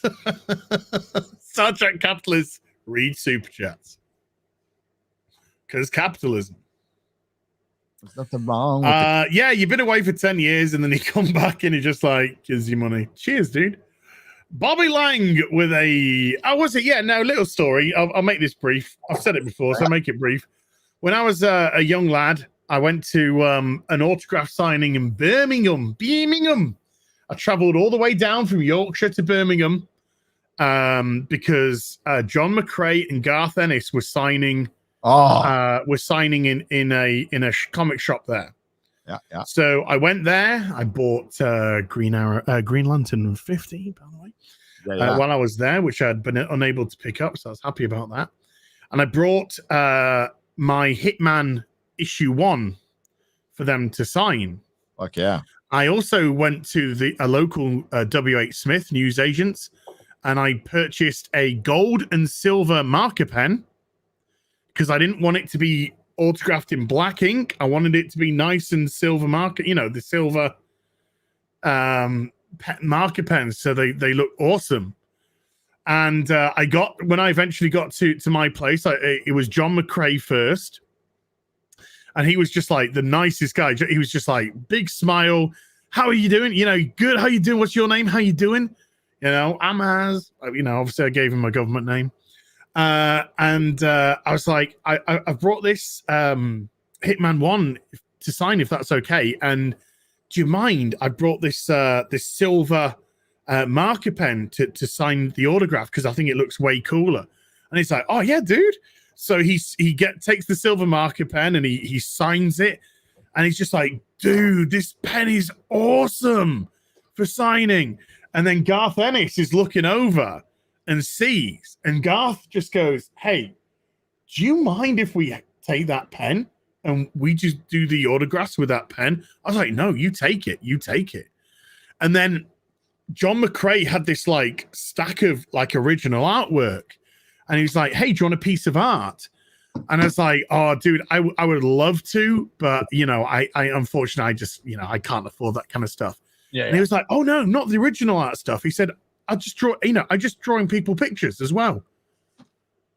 So I was like, oh God, yeah, I'd love it if you did a Hitman with the bat symbol in the background because he lives in Gotham. Yeah. So he just whips up, quick as you fucking like, this Hitman with a bat signal in the background, then signs it. And free, boom. So I got my comic signed by them. I got a free picture from them signed. I bought some stuff in the shop, so the shop made some coin. But what a couple of beautiful guys, Well, yeah, that's good. Oh, those were the days, my friend. Hey, that is a great looking Gamora, dude. That is the Guardians of the Galaxy one. Yeah, she has been in the box for a long, long time. I'm living in a box. I'm living in a cardboard box. What do you do when they do the hairspray on the hair thing? When it's a little... I know, it feels like you're just playing with dolls. Yeah. Do you get rid of it, or do you keep it sprayed? Because when I pose, I gotta do the spray. Yeah. I gotta keep it. I can't have it going frizzy. You can't have it going frizzy. Yeah. I gotta put the spray in, and they gotta give it a little comb. Somebody sprayed my Gandalf, and I had to like do this with all of his hair because he's supposed to be frizzy. Gandalf is frizzy. Yeah. He's got frizzy. I don't know why he fucking did that, but But this is hairsprayed already. Damn. It is. You see, good stuff. Yeah. Oh yeah, that's rock hard, ladies. That's how we roll. Oh, dude, you know how great it is to live and be married to the hair. Yeah. Well, I mean, it wouldn't, to me, it'd be a chef, but for you, I get it, hairdresser. Yeah. No point with me. You could trim the beard, dude. Yeah, I know, but I gotta find the fucking charger. You gotta find the charger. You just let it grow, dude. Let it get massive. It's kind of getting to that awful length where it just looks like somebody's put a lot of pubes on your face. It does that and then it gets, and then it goes. So I got to fight through this phase. I am a man who will fight for your honor. She's hot. Zoe Zalander is a hot woman. Hot. She is very, very, very hot. Yeah. I loved her in The Losers. I loved The Losers. I think it's a great fucking movie. I think it's a good adaptation of the comic. Yeah. And, it's one of the better DC Vertigo adaptations out there. My opinions. Got either. It does. Bobby Lang with a £5. Hail! Been watching Who again because of you guys. I'm going to stop at 13 though. Watching The End of Time after. Smith's my favorite. Who are your favorites? My personal favorite's Capaldi.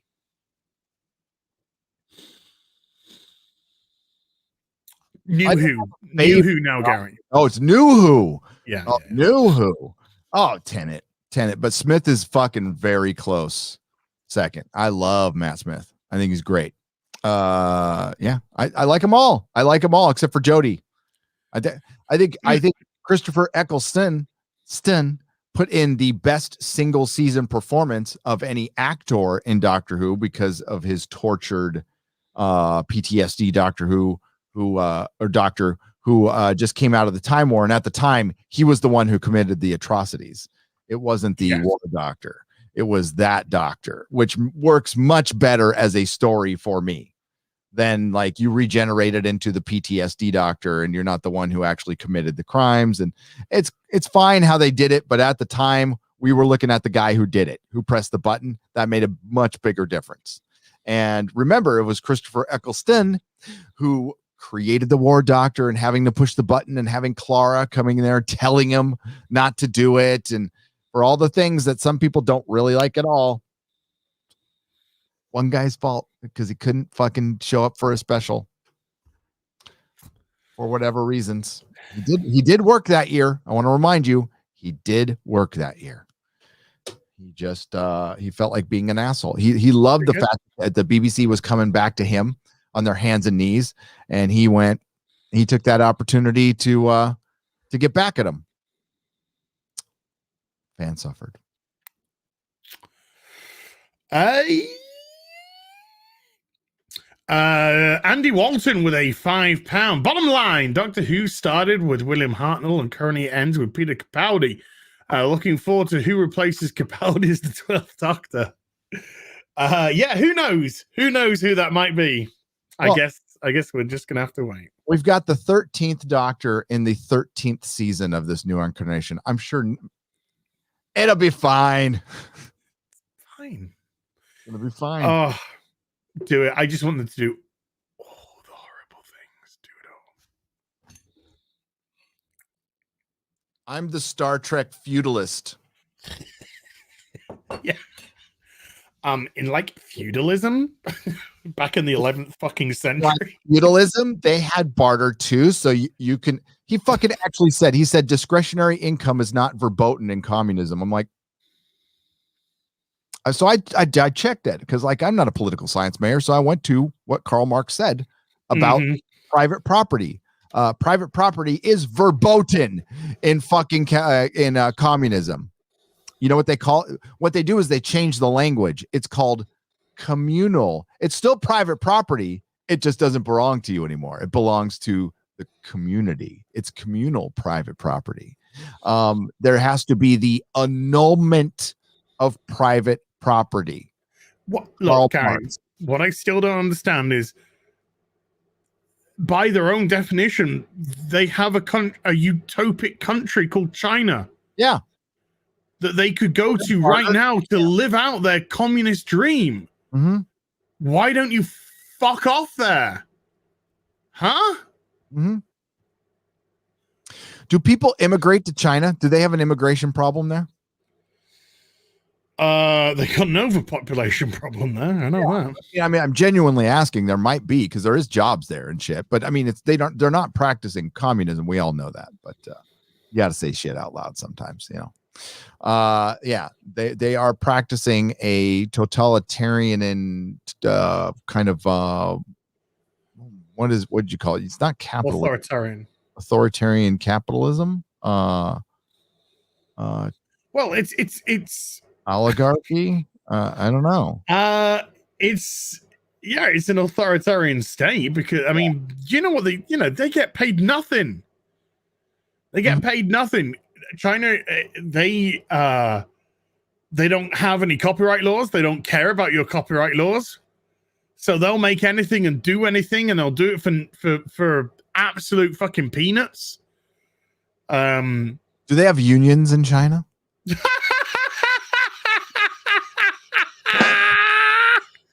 That's a good one. No, but they do have nets in stairways to prevent people from committing suicide. So the asshole from MSNBC who wanted to cancel Sylvester Stallone is like, tell everybody about it, like little snitch And they also have bars over windows to stop people from throwing themselves out of them. Yeah, he wanted to congratulate. He's all in the Hollywood scorecard today. 0 for Sylvester Stallone for golfing at Mar-a-Lago. 1 point for Will Smith and Apple, who decided to pull the production that nobody's gonna fucking watch out of Georgia. Apple, which had the suicide nets in fucking China because people wanted to kill themselves rather than work there. Apple. But my God, they took a stand on Georgia. Yeah, they showed them. They showed them these. Do you think somebody at Georgia's going, damn, we lost that Will Smith production for Apple TV? Who the fuck is watching Apple TV? Nobody. I don't hear a single person fucking talking about Apple TV. Let's ship it to China. Oh, yeah, I saw the Sylvester Stallone stuff yesterday. I was like, this story is going to be dead tomorrow. Yep. Who gives a fuck where Sylvester Stallone wants to play some golf or chill out in a club? Just because it's owned by fucking Trump. The guy on MSNBC, by the way, he was a 30-year federal prosecutor. I mean, when these people are going to these news agencies, we're seeing how much incompetence we have in our government. Like, this little bitch was a federal fucking prosecutor for our country, and he's trying to cancel Sylvester Stallone. We all need to do a better job on like who we're fucking voting in and shit, and who because goddamn, our government's run by a complete tart. You know what we need right now, Gary? We need a little bit of crazy. Yeah. Gary, come back, Gary. You don't get to escape from this, Gary. I showed this yesterday.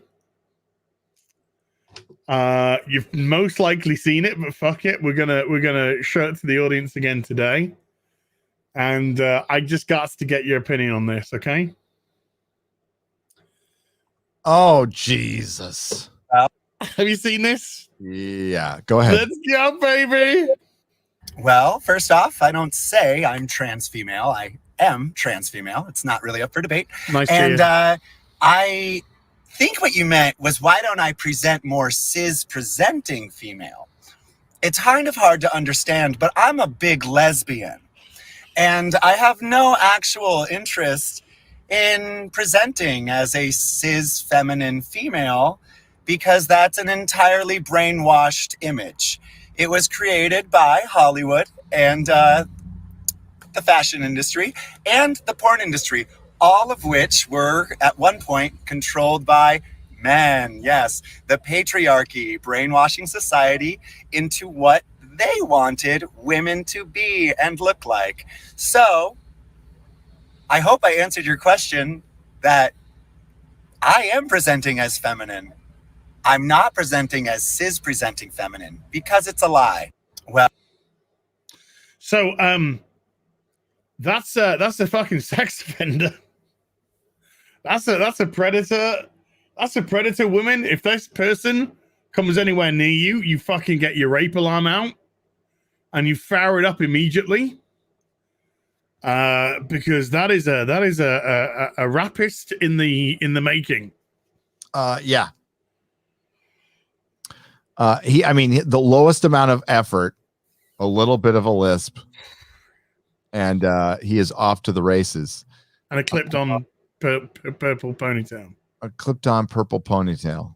I'm a big lesbian, but I don't identify as a typical cis female. So you're a dude. If we're okay, so we're talking about the representation of identity, or how they present the representation of identity, right? But it's a trans female who doesn't represent, who doesn't represent as a cis female because we need a war. At this point, we need a war. This is nature telling us we need a war. It's part of the human condition. We haven't had any like real ones in a long time. I mean, there was the Gulf stuff, but that's more like police action, weird CIA crap that's going on. I don't think it's parody, dude. I really don't. I And don't by the think way, it is. every soldier who like went out there and fought for us, thank you very much, and lost your life, and we appreciate you. And I have no idea what's going on over there, what the real truth of why we were going, but we appreciate you going out there. I'm talking about the powers that be that always fuck with us and you guys the most, the soldiers and the people in the military the most. But this next war, dude, that's the female war. They're going. I think it should be all female led. I do. All Karen led. Guys can take this one off. Yeah, we're sitting this one out for equality purposes. And Karen, step up and bring that righteous wrath that you display on Twitter with you. Force Ghost Jeremy with a £5. I went to the Doctor Who 50th con in London when Matt Smith was a doctor. There were more female fans there than men. Yes. Oh, dude. Jody is full of bullshit. A fucking Comic-Con in 2012. There were so many TARDIS dresses everywhere. Fucking Doctor was everywhere. Like one out of every 10 kids had a red bow tie on. And it was fucking insane. I never thought I'd see that. I'm like, this is what the British have wanted forever. They wanted, like, this is it. It caught on in America in a British way. Like they didn't have to really fucking, they made the Doctor a little young, but they kept it pretty fucking British. And it worked. It fucking worked. And they fucked it up like immediately, almost immediately. It was so fucking popular here. And I think one of the biggest problems is we were like a couple years behind on that massive popularity than because like people were still watching Tenet and getting through the Tenet era when Matt Smith was the Doctor, right? Because of Netflix. When Netflix got a hold of Doctor Who, that's when everything changed. That's when everything changed. And it was on BBC America too, constantly. People were watching cable then, but yeah, like those days are not coming back. They're never coming back. You're not gonna have franchises like this anymore. We're gonna get fragmented entertainment. Well, it all depends on what's gonna happen to the BBC. Well, they want to do a streaming service model now, right? Is that what they said? That's what they've been told that they're going to have to start probably doing. Yeah. Is if you want to charge, then you got to go and be a streaming service like everyone else. But they have been charging like $100 and something bucks, £150 a year for a color TV license. But now that like for subscription, it's going to be like $6.99. It's got to be, £7. Oh no, they'll charge 15 quid a month. 15 quid. A tenner a month, 15 quid a month. It work out more than a TV license probably would. But I ain't go. Who would fucking subscribe? What have you got? You lost everything. You lost all the sports to satellite channels. So we've got no sports. Your entertainment's in the fucking toilet. They got news, right? That's it. The live. Yeah, but the news is partisan now, though. Yeah. So nobody watches it, or at least half the country doesn't watch it. So you don't have live sports on the BBC anymore. Very rarely. We kind of lost that. We used to have the regular football. Now we just get highlights of that once in a while. Sometimes we'll get international fixtures, but we used to have the cricket. We used to have we used to have F1 motor racing and motor GP and all this all got in, and it all went off to satellite companies. How big? Some has come back, but sort of like the interest is like waned completely because people are used to them seeing them on satellite now. So that's mainly what's that Deathstroke from behind you on the right? Is that from Arkham Asylum? That one. Scale? Yeah, that's the Arkham one, and it's fucking amazing. Yeah, I want there to be a static one. Sorry. So you No, I hear, dude. I hear you. You've lost the sports, So all you have is like live television. That's the only thing that streaming can't offer, which they can offer whenever they want. We don't have live TV. You don't have live TV, so you're dead.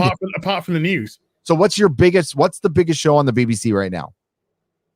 I have no idea. You have no idea. No idea. I can quickly get what. Yeah. Is the BBC's most popular show? Says they're in trouble. Well, we got iPlayer most popular. Okay. Here we go. Yeah, iPlayer's most popular shows of 2020. Oh God, one of them having Phoebe Waller-Bridge in it. Oh, which is that Killing Eve business, isn't it? Okay, Normal People season 1, Killing Eve season 3, MasterChef season 16, The Split season 2. By the way, when I kind of give you the ratings, it's unbelievable the drops between some of these. Silent Witness season 23. What? The Secrets She Keeps. Most women are left orientated, that's why. Season 1. Life season 1. I May Destroy You season 1. This Country season 3. The Nest season 1. So Normal People was watched by 62.7 million people in 2020 on iPlayer. Big, yeah? I think so. Your entire country. It's just the entire country. And it's a show called Normal People. Normal People. I love it when they try to do like, let's do like normal people. That's like a movie. We had a movie called Ordinary People. I'm sure you remember it. Yes. Then Killing Eve, series 3, drops 23 million to 39 million.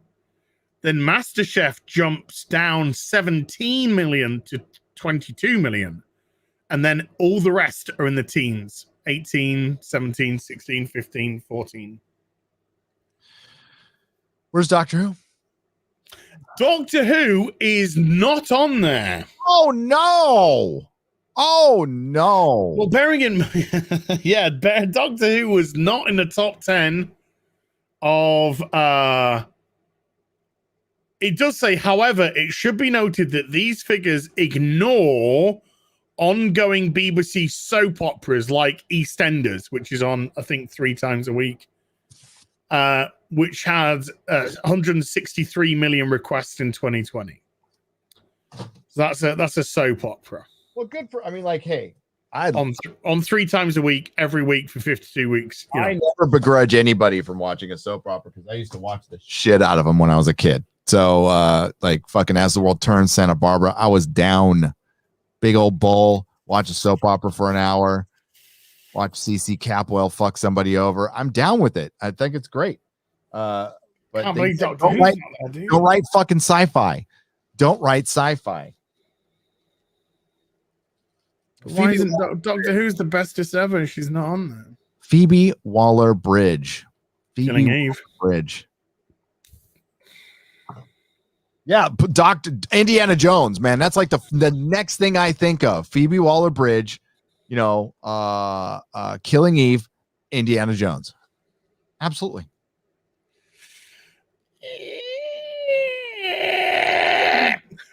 Gunnar Rene Oye with a 50 Norwegian kroner. Jodie Whittaker was okay in Attack the Block. Still the best film I've seen John Boyega. Isn't Attack of the Block? APM with a £5 super chat. Paul Moffat was forced into including the woke. Those elements weren't even his idea. I agree. Yeah, he was criticized about Clara over compensated. Jester of Roanoke with a $5. Missy should have been the Rani. They could have had a whole series with Jodie as Romana, not the Doctor. Instead, they gender swapped, stole Who, and ruined the show. Certainly looks that way. Ah, okay. Ugh. Yeah, half of that's great, half of it's dog shit. That. But an amazing book. Kit Kat with a £1.50 kitty cat. And the Hijabi Gamer with a $5 super chat, no message. But thank you, my darling. What's up? Gerald, apparently she's a big David Tennant fan. Oh, I'm a Tennant's fucking the shit. He's the shit. Or as Billy Piper nicknamed him, David Tennant. Did she? No, she did. I like, dude. I love That's Billy Piper. Piper's nickname for him. David Billy Tennant. Piper is fucking funny, by the way. Oh yeah. Cool. She's experienced life as Billy Piper. Oh yeah, she has. I saw her. You know, she was butt naked in why am I forgetting the fucking name of the Showtime show with Frankenstein in it now? Oh, Penny Dreadful. Penny Dreadful, yeah. I mean, she was a dead body. She was dead of consumption, yes. But that didn't bother me that much, though. Is that strange? Yeah. She's a little pale. A little pale, but did all right. Too much reflection. Here, I'll do that before. Yeah, it's still really good though. Gerald Garvin with a $5. White knighting is pathetic. Yeah. I mean, defending's fine, but white knighting's different. White knighting's going to bat for my lady. The artwork is just like, come on. Oh, dude. Scratchpad with a 5 Canadian. We need to start talking more about story values. We always said if it makes sense, but what makes a story last are values embodied in our being. Well, that's why when I watched Believers today, Babylon 5 season 1 episode 10, my God, that was great television. That story could be told right now, today. So yeah. It's about the longevity of the message of the story, not the here and now, which we get so much. Wait, that's part 4 after the missile has hit. Scratchpad with a 5 Canadian. A story matters because it tells us about our human condition, and that's what they lack so much of. You're here to be educated. Okay. Yeah. Clark and Diana.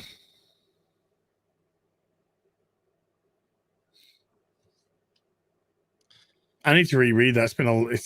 Well, that's what I think we should be our first. You know what I mean? Oh, Kingdom Come. Okay. Are you announce that? You announce that then. All right. So we've got the Babylon 5 thing, and since this is technically a comic book show, and I've got some books coming that I've got a bunch of books I just need to rebag and board for my collection, so I don't need to buy shit. But we're supposed to be bagging and boarding. That's what we do. That's what BBC is. I think we should do a comic book club type of thing, not get into big series. Like Az and I don't have time to read like the Daredevil Frank Miller fucking run. I would love to, but we don't. But I think we could read 4 books, and a book, it's mostly going to be a book, a comic, and I guess we'll go back and forth. Az and I will pick one, and I think we should start with Kingdom Come, because this is like the one. This and Marvels, if somebody came into my store and said, I've never read a comic book, what do I pick up? This is what I'd tell them to pick up. This and Marvel. Yeah. It's always, I think it's always my first recommend, Kingdom Come. Yep. The greatest book ever written. It's crazy to think that, if that's always going to be your first recommend. Gary. So this, by the way, audience, you might not be aware, but this is the time Gary and I appeared on Babylon 5. Yes. Fuck you. Fuck you. God bless Perry Chan. Barry. Look at that face. Thank you, Perry Chan. What do you think? As is Londo. What do you think, guys and gals? You go out and get a copy, digital, or go out and get the trade, Paperback, yeah. or if you want the original issues. Well, I've got the original. And I don't want to open them because mine originals are unopened. No, these are okay. So I'm going to get the trade. And these are my originals that were opened and read. Then I have some that I never touched that are my collectible ones, but these are the ones I bought off the fucking rack. Okay. And I will read the shit out of these. But yeah, get Kingdom Come.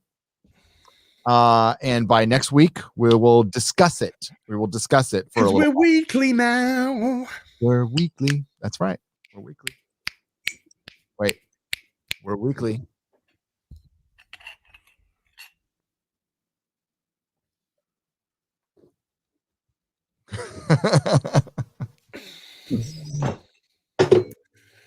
The Star Trek capitalists.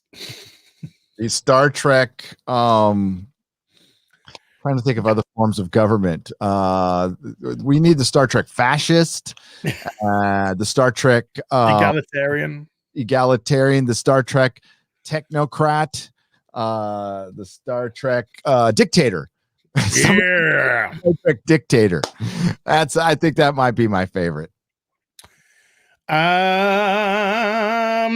Russian Bob with a $5. I love Doctor Who until the fake BBC destroyed it.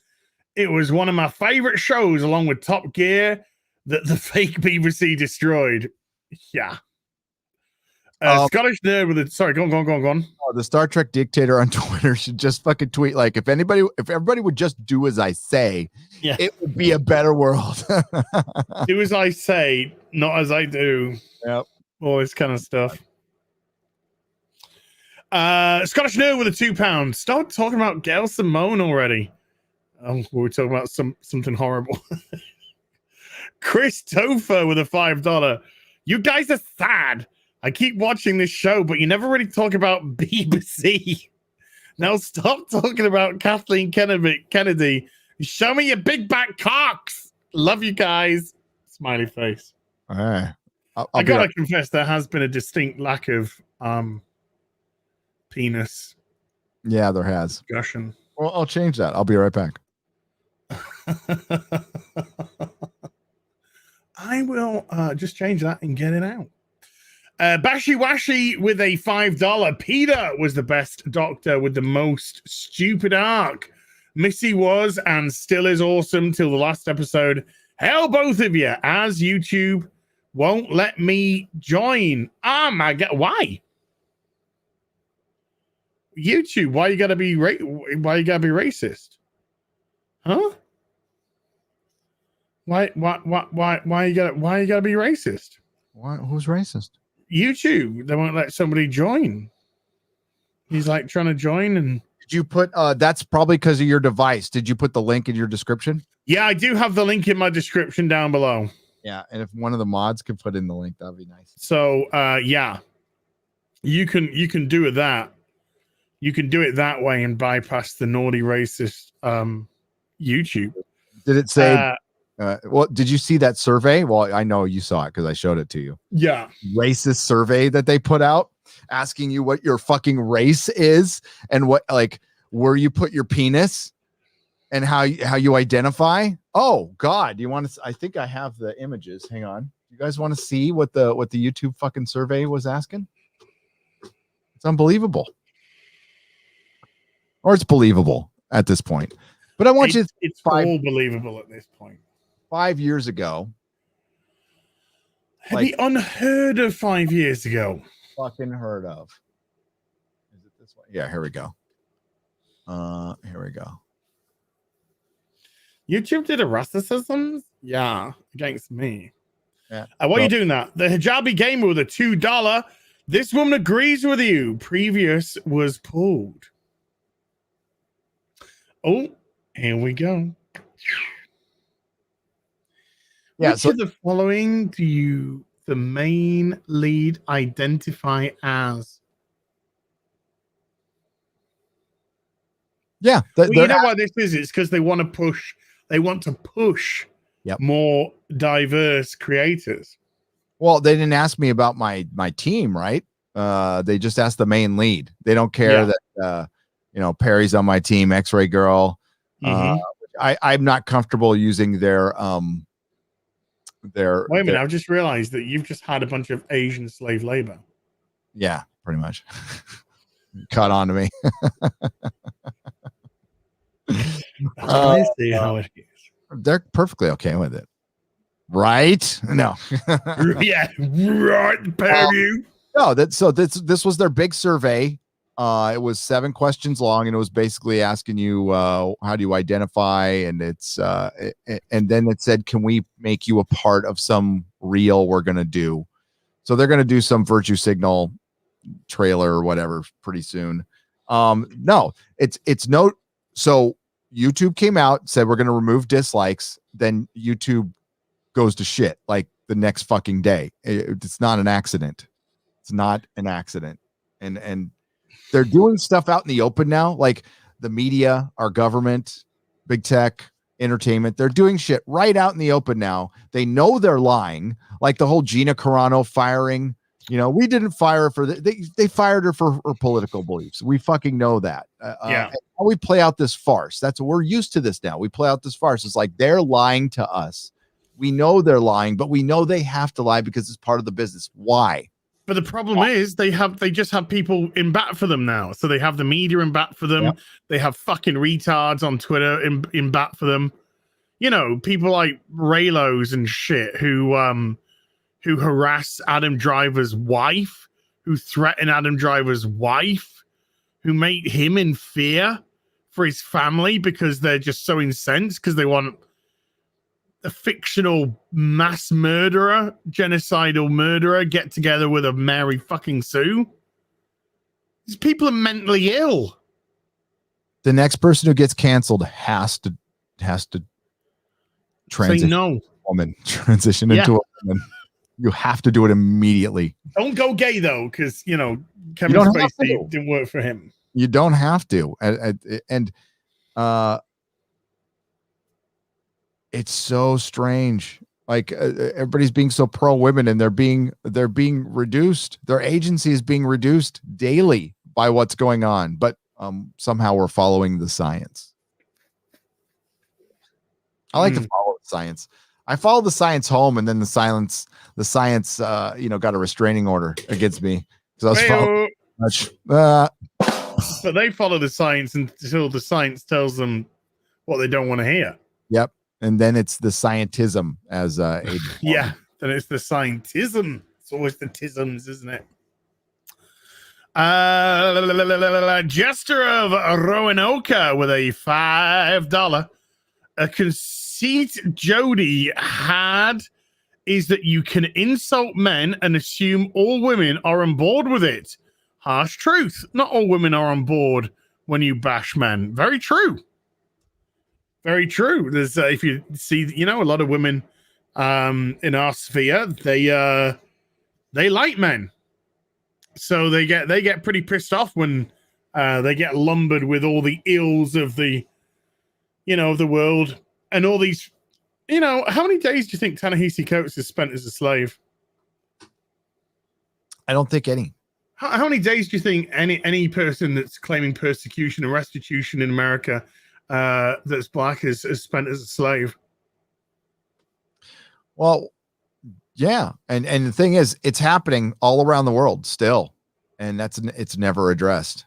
It's called conspiracy theories and stuff. As if I just want a bunch of handouts. Yeah, it's like grifter. Captain Spy with a $2 as don't do TikTok, it will consume your soul. I might do some piss take TikToks though. Wills Co with a $3. Hey Az and Gary. Hey. Anti-derivative Jill with a $5 super sticker of a dancing pair. Ladies. I haven't seen a dancing pair in a while. Half arf. Brett Cohen with a $5 Australian. Hold on. I was already turning out, but hold on. I was already tuning out, but wasn't River Song a Time Lord? Shouldn't they just have followed her story to diversify, or they need a white lady? Well, River Song gave up all her regenerations to save the Doctor, who she herself had poisoned. So she only regenerated twice and must have given up 11 regenerations to him to heal him. Yep.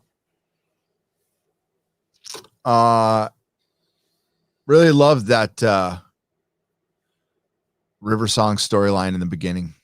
It was good at the beginning. My God, it got shit. It got real fucking shit. But it was great in the beginning. She shouldn't have had anything to do with Rory and Amy at all. She shouldn't have had anything to do with a Time Lord, being a Time Lord or lady. I don't know what you want to say. And regenerations, nothing to do with any of that. It should have just been a good, honest love story throughout time. Yes, it was, and it should have remained a mystery, right? Like once, the mystery of it was so Doctor Who. Her original figure from the Forest of the Dead. Forest of the Dead. Forest of the Dead is worth a bunch of money, or it was. I have a couple of them in suit. Is it in Astro? Like it's in the suit. Yeah. Gun. I've got it on my wall. Oh, look at Yen. He's got his. I gotta say though, I do really love the part in The Husbands of River Song where they're saying the Doctor's here, and she just like goes mental, does that mental speech where she's just like, "Do you think he would come? Do you think that he thinks so much of somebody that he would, he's in love. Love is beneath this man. This man is the stars. He's the skies." And she just gives this huge fucking speech. And he's just like, "River, river, river." And then when she like twigs on, it's him. And then she's just got this frightened face on him, this face like, so good. And then just goes, "Hello, sweetie." And I'm like, ah! Oh, so good. That was so fucking good. Here, I got a tweet to share from John. I feel like demonetizing the whole stream just to play that, but right. I got a tweet from John Cleese. Share this, please. From okay. John Cleese. Okay. Not wishing to be left behind by Hank Azaria, I would like to apologize on Monty Python for all the many sketches we made making fun of English people. White English people. White English people. We're sorry for any distress we may have caused. He's one of us again. He realizes his mistakes. He's realizing the error of his ways. Yes. Dude, that's actually a story I've got lined up. Depending on where we were going to go with this stream. Simpsons actor Hank Azaria feels he needs to apologize to every Indian for a poo. He's going to be real busy because there's fucking a lot of Indians. There's a couple of billion of them. Everyone goes, "I'm really very sorry." Hold on, I'm having to reply to this, John Cleese. John Cleese, because oh no, he's locked. Oh no, phew. Where's the Hank Azaria one? Here we go. Well, look at the response. Good, bruh. It's all good, bruh. Just put it's all good, bruh. Good, bruh. You see this, Miss Otis? Just look at how quickly all the "I'm not racists" come crawling. More than 3,000 likes within a space of 29 minutes for this brain fart of a tweet. She needs cock. Yeah. You need cock, darling. You need some cock. That'll save you. That'll save your life. It'll be life changing. Do we want to do the eggplant or hot dog? Is it the eggplant, right? Eggplant. Yeah.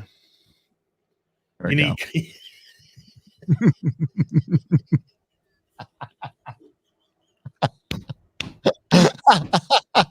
You need some cock, darling.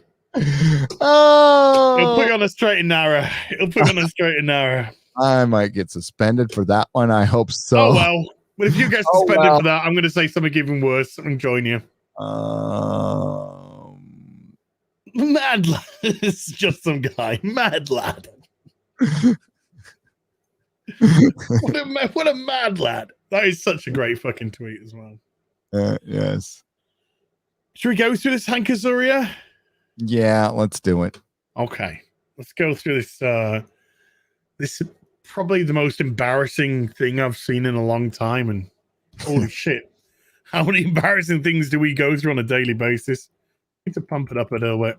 Yeah.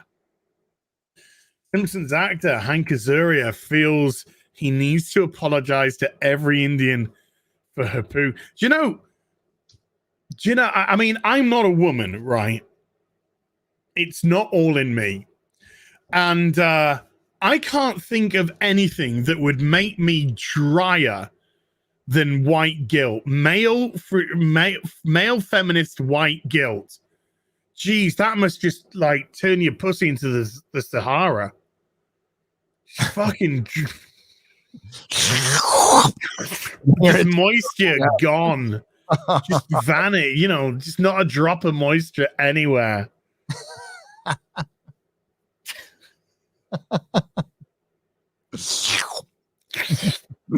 I need an oasis, not in this fucking desert. It's just miles of fucking barren, dry wasteland here now. You male feminist, white fragility apologist.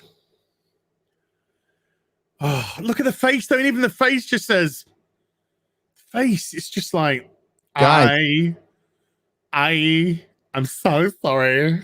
Hollywood Hollywood going to be worth this much trouble anymore? Oh, let's read. Let's go deeper. Sorry to interrupt there. No. I mean, I'm just hoping that will give us some answers to your question. Yeah. Because one thing Hank's not going to do is go deeper. It's practically a slur at this point. He says of what the character represents. No. Was the poo a stereotype? Sure. Was her poo like ridiculed and mocked no more than any of the characters in The Simpsons? So what's the difference between a poo and make, having jokes at his expense from time to time, and Homer, who's the butt of nearly every joke in The Simpsons? Because one of them's white? No, I mean the yellow for a start. But because one's Indian and one's perceived white, even though it's yellow in this universe, whatever. One rule for thee, another for me. Jesus Christ, man. Anywho, Hank Azuria was a recent guest on the Armchair Expert podcast, where he discussed several topics, including the lessons he learned from playing the controversials, not controversial at all, Apu Nasahina Penelon on The Simpsons. The long-running Indian character on the iconic Fox cartoon came under fire in recent years. That's the kicker, dude. That's the line. In recent years, when the fucking woke brigade started kicking up a noise. Until then, normal people knew it was just a gag. It's just a joke. And, more often than not, Apu's more clever than, half the characters in this thing anyway, but that's by the by. Current day sensibilities. Mm-hmm. Including the 2017 documentary, The Problem with Apu. Due to the character's racially stereotypical behavior, compounded by the fact that he was voiced by a Caucasian actor. The word that is very important there is actor. Pretendor, not real, fake. Yeah. I don't hear, thankfully, I don't hear anybody trying to cancel Chris Judge for being the voice of Kratos in God of War, even though Kratos is white and Chris Judge is black. You can't have one rule for one and one for the other. That makes you look like a dumb hypocrite. Chris Judge is just doing a job. He's an actor. He has a great voice. It fits Kratos perfectly. So you get a great voice actor doing a character. Perfect. Fuck my ass, mouth, and tits. These people are fucking fucked in the head. Well, and they have bent the knee to cancel culture this much. You cannot close the door now. This is it. This is the end. This is the end. You can't write shit. Chris Judge is 1% Greek. He's 1% Greek, and Greeks are not technically Caucasian, are they? Because they're olive skinned. No. So you know, I don't know. I mean, like Italians aren't technically white either, right? Aren't they? Well, I mean, oh, dude. Some are, some aren't. This is a rabbit hole that we're falling down right now. 10 years ago, there'll be different answers to a lot of these questions. I don't care. That's when I answered that survey that YouTube gave, and I always answered other, and I just said individual human being, individual. That's how I want to be referred to by my name. I'm not part of any race.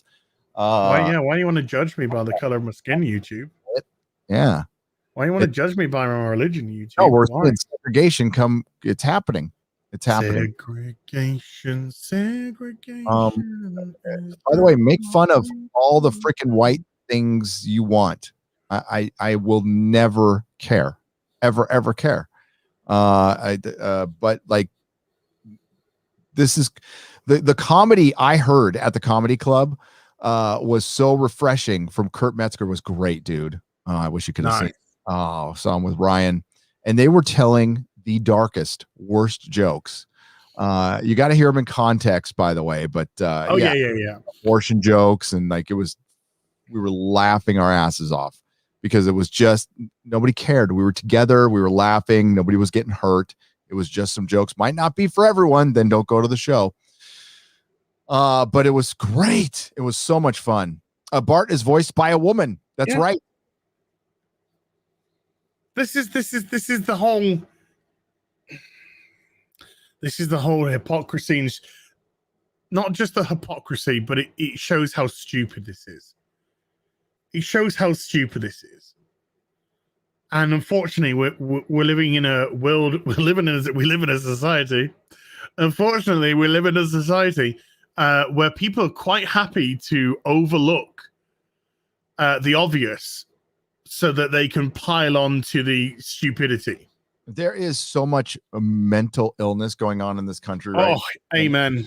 And it's treatable. It's all treatable. There's some that aren't treatable. Still like getting some cock in you.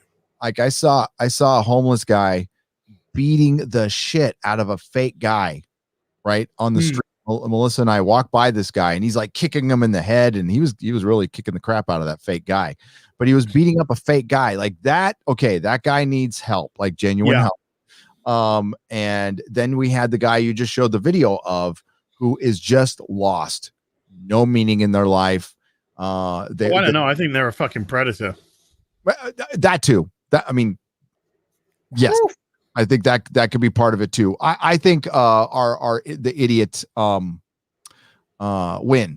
win. Just doesn't want to work, right? He's got this big life ahead of him, and we all go through this crisis, which is, oh shit, I need to be an adult now, and I'm gonna have to pay bills and do big boy shit, and I can't do fun stuff all the time.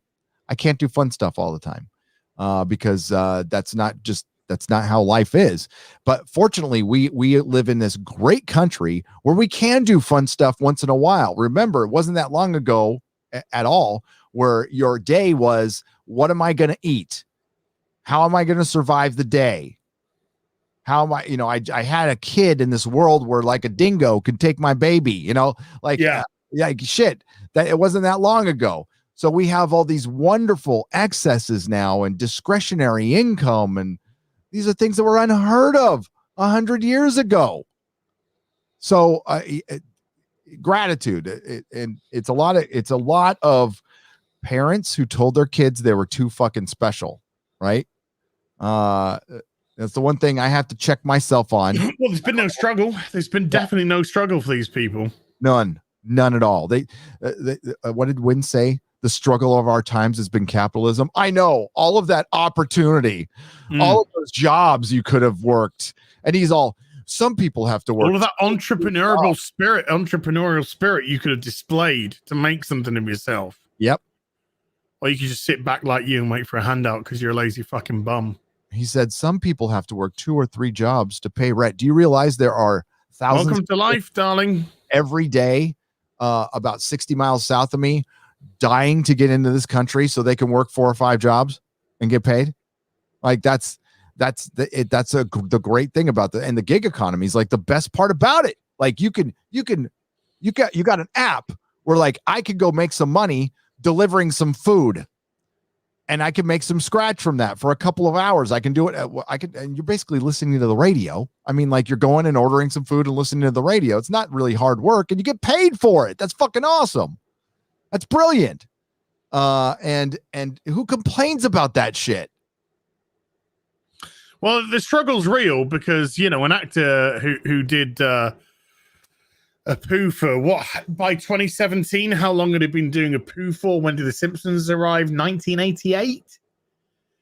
Simpsons-ish on the Tracy Ullman show. 86, 88. One of the first dates I was on with Mrs. Nerdrotic, we were at her house in Encinitas watching the brand new Fox network and watching the Tracy Ullman show. Yeah. Making out, smoking balls. So probably a poo for the best part of 25, 30 years. Mm-hmm. And then suddenly now, anyway, fuck this bitch. I used to like Hank Azaria, and then he just turned into a soy fucking bitch. Azura told podcast host Dax Shepard, Dax, he's a fucking bell end as well. Dax Shepard, and he's married to, what's her name? Kristen Bell. Kristen Bell, yeah. Yeah. This is a struggle session. They're making Hank Azaria go through a struggle session right now. Hosted by host Dax Shepard and Monica Padman, that he took time to learn more about what people were feeling, taking several seminars, and to understand why the character is problematic before stepping away from the role. I mean, in the 30 years that he did, that he did a poo, where was the addressing it then? Where was the outrage from the Indian population? I never ever recall any. Or is it white people, white women and predominantly, that tend to make these arbitrary decisions? Maybe Indian people thought, this is great. We're in The Simpsons. We got an Indian in The Simpsons. You ever think about that? No. Of course, it's a stereotype. Loads of characters are stereotypical. That they're built up on a perceived image of a race. You do in America. I say this before. You go to America and do a British accent, and more often than not, they'll do something like, "Oh, pip, cheerio. Hello there. I'm a British person," or something like that. Because it's just a stereotypical imagining of what an English person is. They don't know what a Geordie is, or a fucking Scouser, or a Mackham. I have no idea. Exactly. It's all pip, cheerio, because this is what a country... what a country sees of another country in broad strokes. Does it mean that it's automatically offensive? No, how many British people are getting fucking up in arms because American goes, pip, pip, cheerio. I'm British and I love a cup of tea. See the fucking women throwing themselves in front of fucking race horses? This is gonna stop. This has got to stop right now. Fucking, this is some dumb motherfucking shit, man. Dumb as a brush. The actor shared several examples of interactions that had a deep impact on him. The only deep impact he's going to get is up his ass. I was speaking at my son's school and was talking to the Indian kids there because I wanted Americans. You're talking to the Americans there. Americans. Yeah, dude. You're talking to the Americans in your kids' American school. Okay. And I wanted to get their input. Azuria said, a 17-year-old, he's never seen The Simpsons.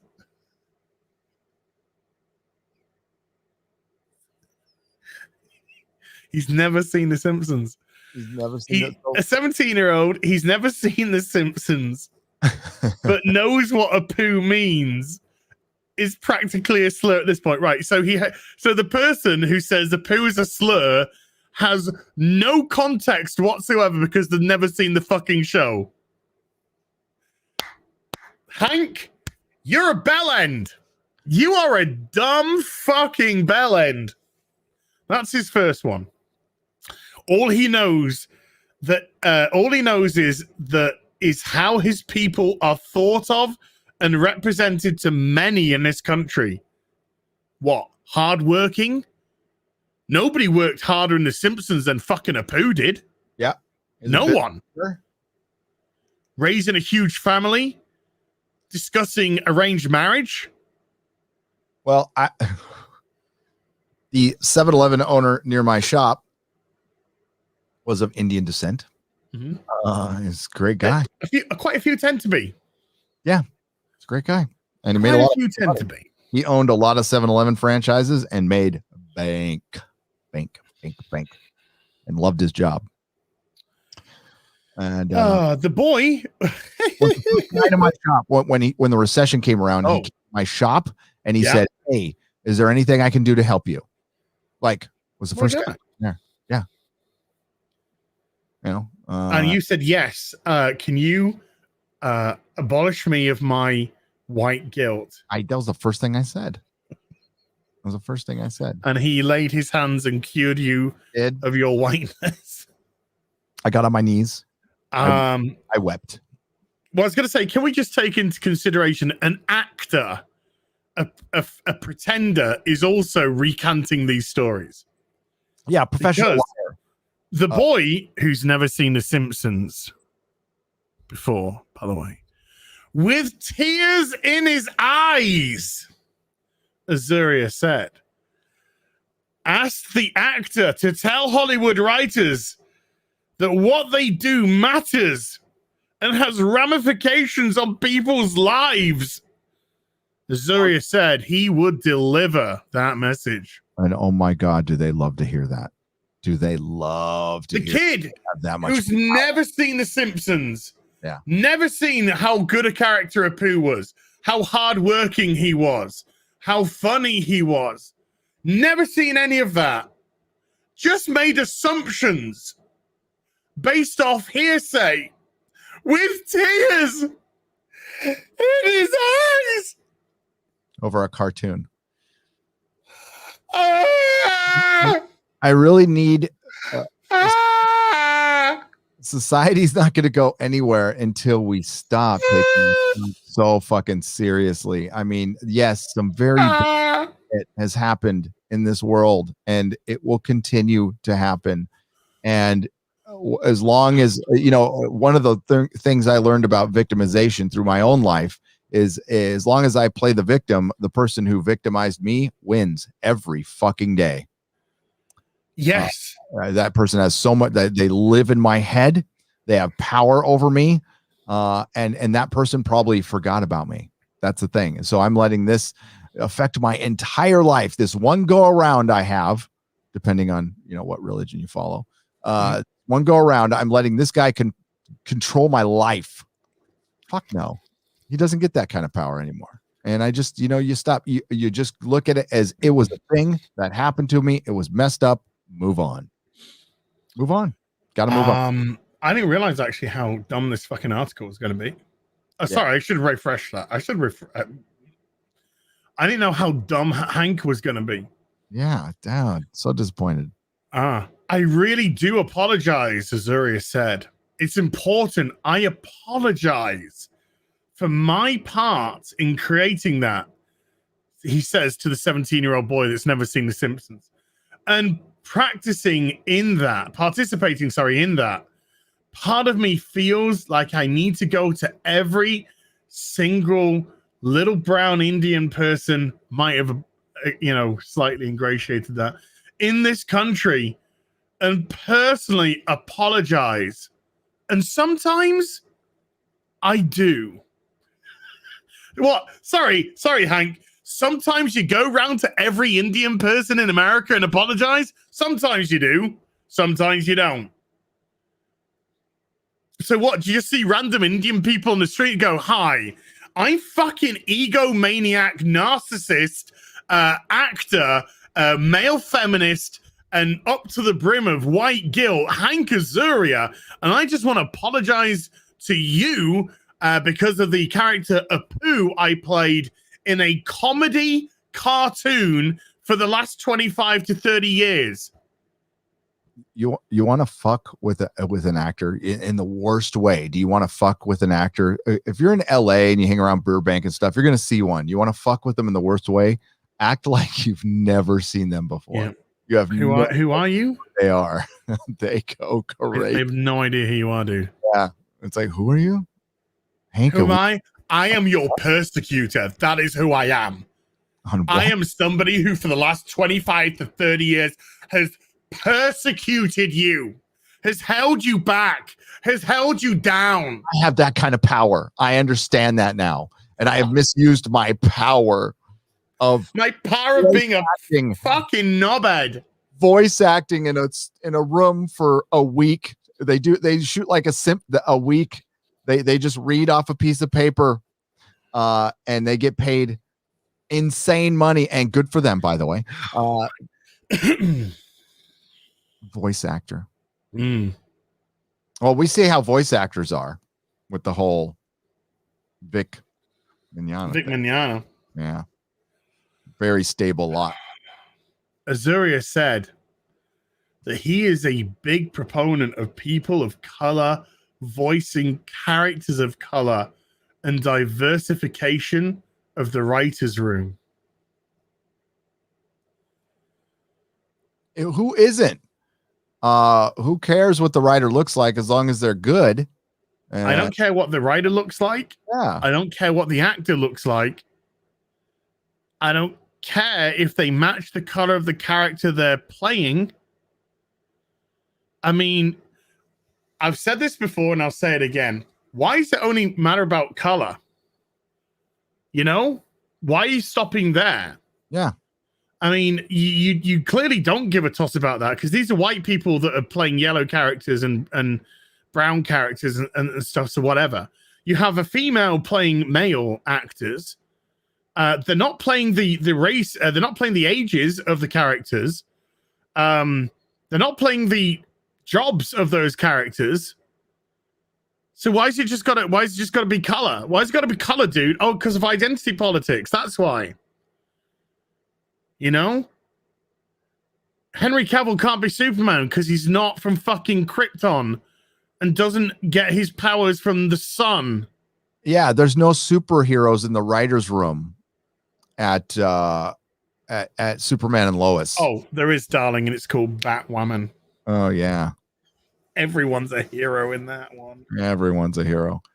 If a trans person was the best person to write for Star Trek, if they were writing the best Star Trek right now that was insanely popular, and Az and I could do videos and we would just share in the enjoyment of Star Trek. Hire them. Lives, fucking hire them, please. By all means. I don't care. I want good entertainment.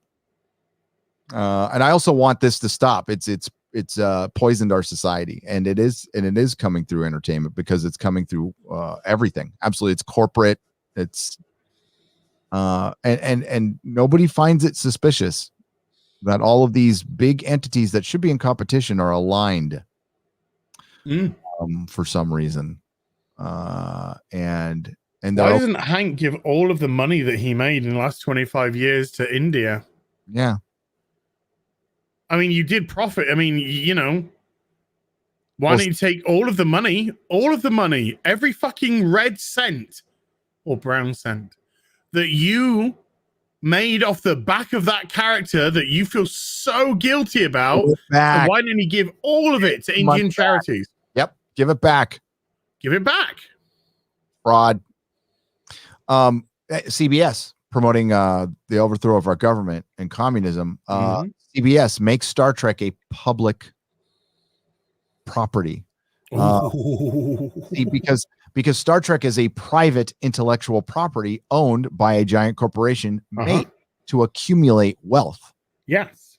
So I don't know how you rationalize how that works in communism. It's called hypocrisy, but okay. So in the USSR, how many Star Trek socialism? How many worldwide popular shows came out of the USSR that were just cultural phenomenons, that were pop culture icons? How many came out of the USSR? Shows, actors. I can't even think of one. They had that one female astronaut who was pretty badass, but that's not a show. That's like real life. That's just a female astronaut. Yeah. That's a show that came out of Russia. I can't think of one. Did you know in Russia, there was a time where you woke up in the morning and you felt fear. And at lunchtime, when you ate your piece of bread, you felt fear. And at a dinner, you felt fear because you're afraid your neighbor was going to turn you in for something you may or may not have done that might have been a slight to the government. They ethnically cleansed people in USSR for their religion. Yep. Well,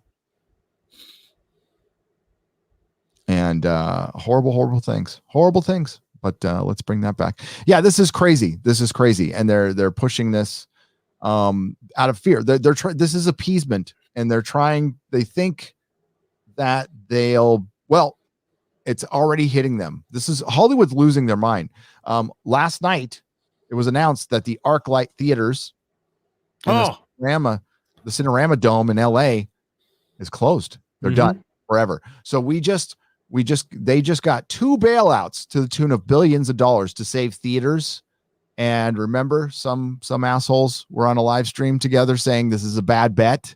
Like you're taking the taxpayer money and you're trying to support something that Hollywood could support themselves, but they won't because they know it's going to fail anyway. But let's fucking let the taxpayers pay for it, and it failed anyway. And these were the bougie theaters, kind of like the Alamo Drafthouse, which is in Chapter 11 bankruptcy right now. And these were products of good economies, and now they cannot survive anymore. Did you see what the rent was in one place? Maybe not. $181,000 for the month of March. For the month of March 2021 was not paid for one theater. Almost $200,000 was their rent. It's not sustainable anymore. Theaters are dead. And you know what? And this was hot off the news of Kong doing well. Kong did well. People went to the movie theaters. And that's despite, in California, it's 30% capacity right now. I think it's 30%, but there's other states where you can just go. There's other countries where you can go, and it did pretty well. And apparently the movie wasn't woke. I'm not sure. I didn't see it, but there was just some monsters fighting, and people wanted to see that. So it might have been able to work if Hollywood would have risked some of their movies, but they were okay risking our money instead. Oh, absolutely. Oh, and then remember, they found that they had a ton of money that they hadn't spent. Oh, Oh, that's awesome. How'd they get that?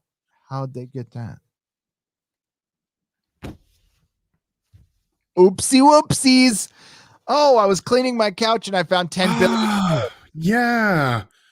Found $10 billion around the back of it that we hadn't spent on marketing that we would have done through the. So we had I mean, it's too late to give these bailouts back. I mean, we gotta better keep all of them just in case. Because you know what we're like with money, we could lose it again. It's those BLM Marxists who own 7 houses. Yeah, Gary, that's actually really unfair. It's just the 4. It's just 4 houses. Hey, capitalism. With the latest one having backed onto a airstrip. Oh, jeez. Hooray for Hollywood. Me Too Times Up was a fraud. Hey. We found out Me Too Times Up was a fraud to make money. Yes. We found out that one of the heads of Me Too was fucking an underage boy. Hey, yeah. Oh yeah. Yeah. We have yeah.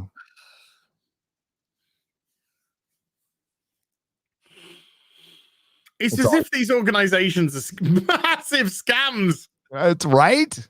I know, it's like they're massive scams to make people a lot of money and buy houses. Yeah, the leader of BLM has just bought her 4th house. I think this one only costs 1.4 million and is in a neighborhood that has a 1.8% black population.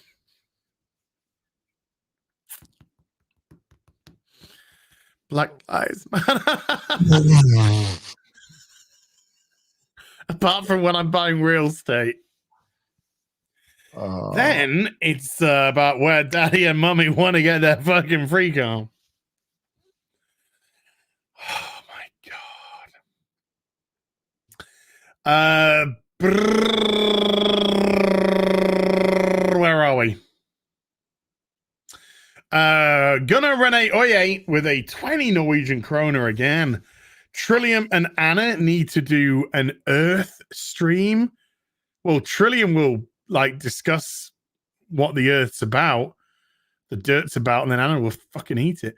Radio Man 1017 with a $5. Hey Gary. Yeah. Did you see your favorite Discovery engineer is in Army of the Dead? Yes. Also, for Friday Night Tights, bring on the ladies from Force of Light Entertainment. Never heard of that. Yeah. Now I have to look it up. Yeah, what's she called? Is in Big Army of the Dead, huh? Tig, that's it. Oh my God. Yeah. Who allegedly just sucks all the energy out of the room when they enter. Oh, she gets eaten. I hope she gets eaten.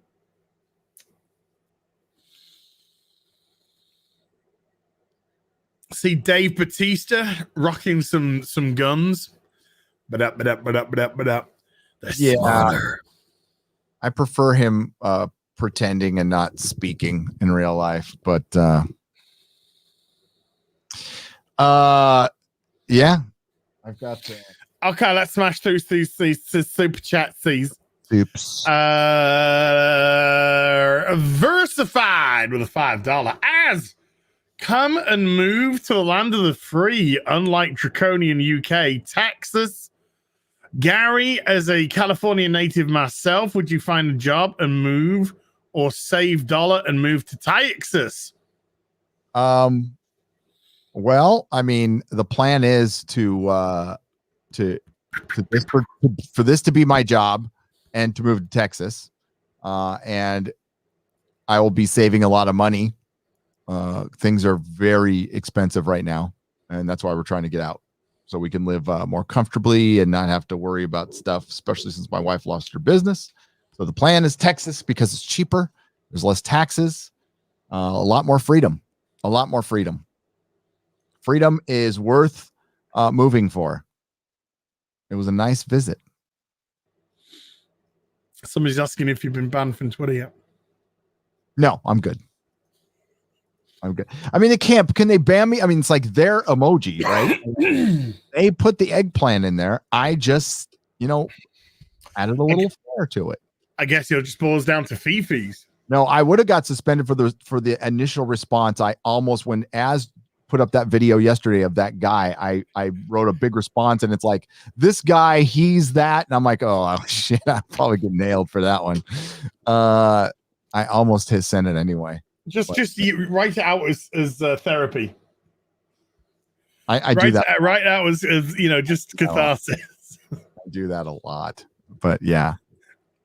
Steve Carruthers with a 2 Canadian Friday Night Tights idea. Once a quarter, have a fan on by a draw. I think that's an idea I've been playing with. We did it on New Year's, or was it Christmas, where we brought in some of my members. That would be something I would do then. Was it Christmas? Yeah. We brought in Jake D and Father Christopher Miller. We'll do that. We'll do that. I do have a plan for later on in the show, like to where we can mix it up, and it's also very important that we start the show at 2 because poor Az gets tired. I bought a computer that it will be dedicated to live streaming only. It will not be used for editing or anything else. It'll be just for live streaming, which should solve any problems. Keel, man of War 665, neighbor of the beast with 665 super chat. Rogering Whale Simone is like carrying a full wardrobe up a spiral staircase, jumping on grenades so you don't have to. Wow. Okay. I don't even want that thought in my head. But thank you. Dan Vask with a 20 Brazilian dollar. What's up, Dan? No.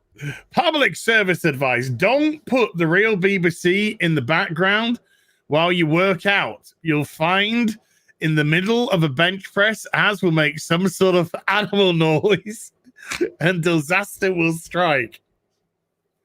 I'm sorry if I made you giggle, Dan. Az apologize. I, as a white man, apologize for the sins of the Brazilian nuts, which I may have caused. Philip Ademic with a $5. Ed Brubaker was awesome on Kevin Smith last night. He's still not getting paid for creating Winter Soldier. Invite Ed on Friday Night Tights. 200 watt studio. Sorry, I paused in case Gary wants to contribute.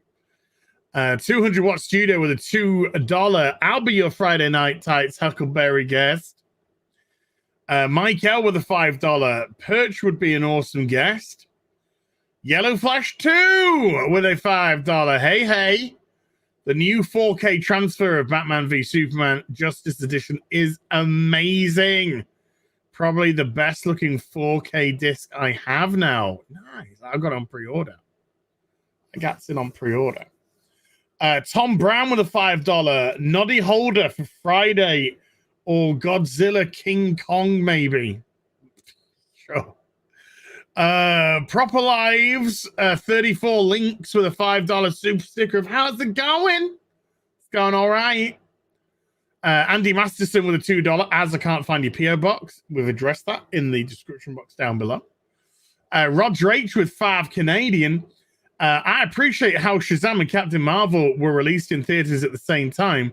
The real Captain Marvel prevailed. Projects Done Poorly with a $5. Would you guys watch the other unleashed cuts of Rogue One and Han Solo? No. Funny Valentine 2024. Very simple answer. With a $2. As when are you and Nick deep diving into Gail Schuler? Thursday. Not sure on the time, but this Thursday. Wolf Spain with a $5. Which would you prefer, Woke Trek or Jar Jar Trek? Not watching. Oh my God. Oh, so I can't say anything about this tweet. Sorry. Oh, I can't. Lorraine. A friend of mine completely agreeing with Hank Azaria. Oh no. Shit. Yeah, this is gonna move on. Lorraine with a $1.50 Canadian love heart super sticker. Thank you. Andy Masterson with $2 super chat. Gary, did you get your delivery? Yes, I was confirmed in the last couple of days for my PO box. I get little emails saying come and get your shit. Okay. And I'm gonna go down there today, grab a little Pete's, out, make a video after this. Not really sure what on yet, but Samwise the Brave with a $5. I am thinking about buying a comic book collection of Bronze Age Marvel comics to flip. Do you foresee comic prices remaining high? You guys rock. yes. Yep. If you are buying from a private collection that's not on eBay, just a guy you know, and you know that the conditions of them are good, you bag and board that shit, you flip it now, you're gonna make money. There you go. Yep. Phoenix Tangent with a $10. Thank you.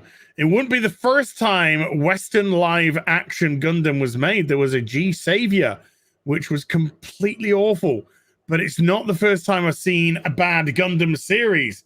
I'll throw away the ones I hate. Battle Hymn 63 with a $2. Babylon 5 Season 3 Episode 5. It will blow your mind. Huron the Steadfast with a 6 Canadian 66. My parents were married in 1973 on Friday night.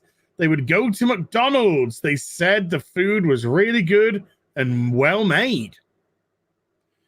Dosask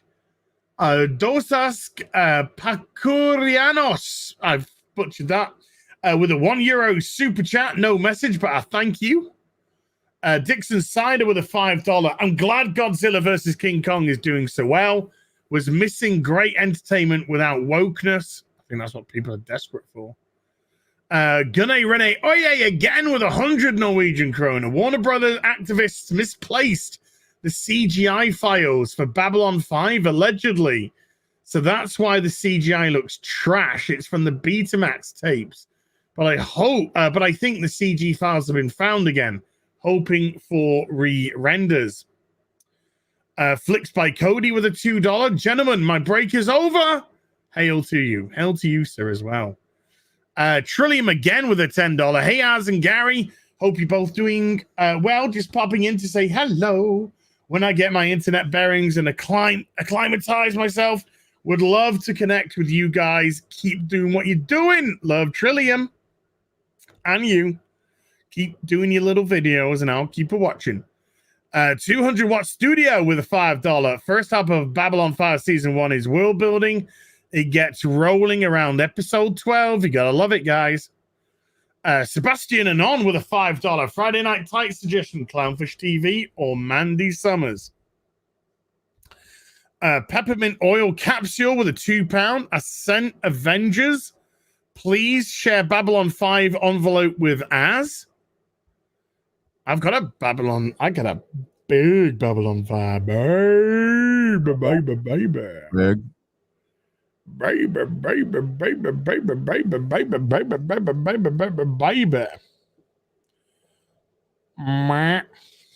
Hi.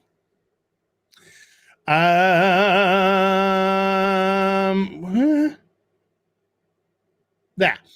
Nick Titan Aries with a £2. Don't forget to watch Resident Alien, both of you. Dude, we're watching too much shit already. Dermy Wormy with a $2. Hail Lobster. Yeah, Hail Lobster, yes. P. Gombi with a €5. Concerning shows from the 90s, do you remember Space Above and Beyond? Cancelled by Fox after one season, just like Firefly. I remember the name. The name's familiar. But that's about it. Green Girl 448 with a $5 super chat. Did you guys know that the comic artist Doug Tenaple lost his 400k sub channel? Yep. All he's got left is his art channel. That was the political one. Yep. Did he push it too far? Oh, yeah, he probably asked a question about the erection. And oh, heaven forbid. You can't question the erection. If you do, you get axed. Your erection gets axed. That's very bad. Gina. Yeah, Doug Tenaple. Yeah, that's the thing. That's the thing is like I don't know what it could have been, something completely tame. And that's shitty. That's why we do the dance we do, man. He did show off his analyticals on that channel. And that is against. Yeah. For one, it's not smart. It's not. Well, he did show off and like how much he was making, right? Which is just dumb. And I think it's also dumb. You don't like show. I'm going to show you my bank account. Like, who fucking does that? I know he was trying to make a point and stuff, but that put a target on him. So, why am I fucking the side of a boat, dude? And why did you like it? Did I like you fucking the side of a boat? Yes. Oh, because it was funny. No, in fact, retweet it. No. So the people on Twitter can see me fucking the side of a boat. No, listen, Doug Tenable's a smart guy and everything, but you just don't put that up there because then they'll go, look at these crazy people. They're making money off of it. And it makes all of us targets by doing that. So it's dumb. I'm going to stand by it. That was a dumb thing to do. And I think that might have led to him getting axed, but I think he was going to get axed anyway. And no, it's not cool that you can't speak freely here. I completely disagree with him being deplatformed and now they've found a way to quiet everybody up. But I think it's affecting everybody. Well, a lot of people, not everybody. I doubt it's affecting James Charles' channel.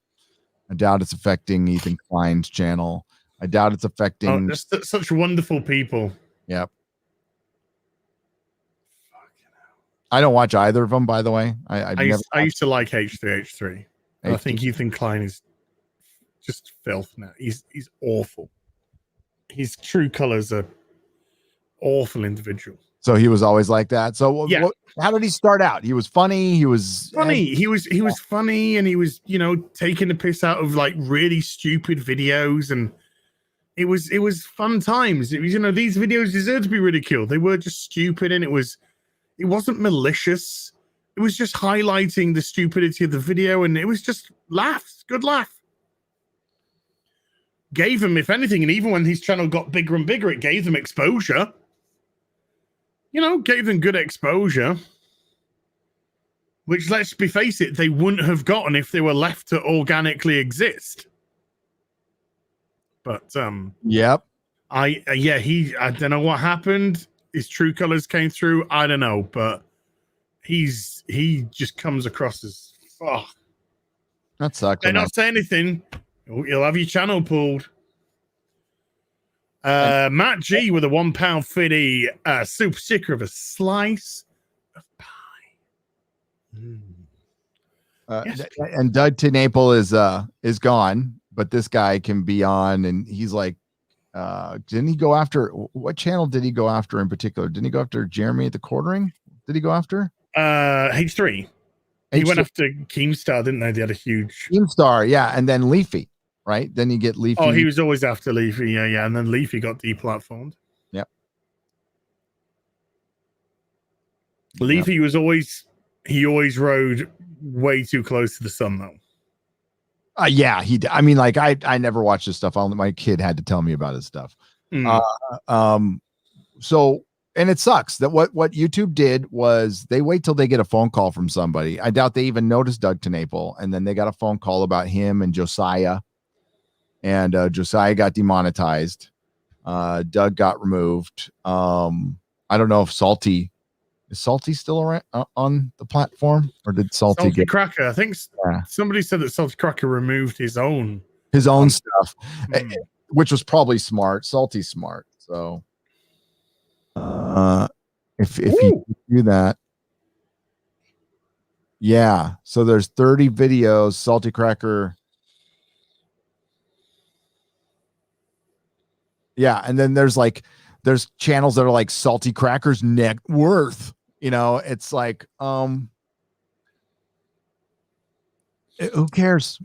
For one, if people are entertaining people, we give Tom Cruise 20 million for a movie. He's earned that. He's been big movie star. He earns that.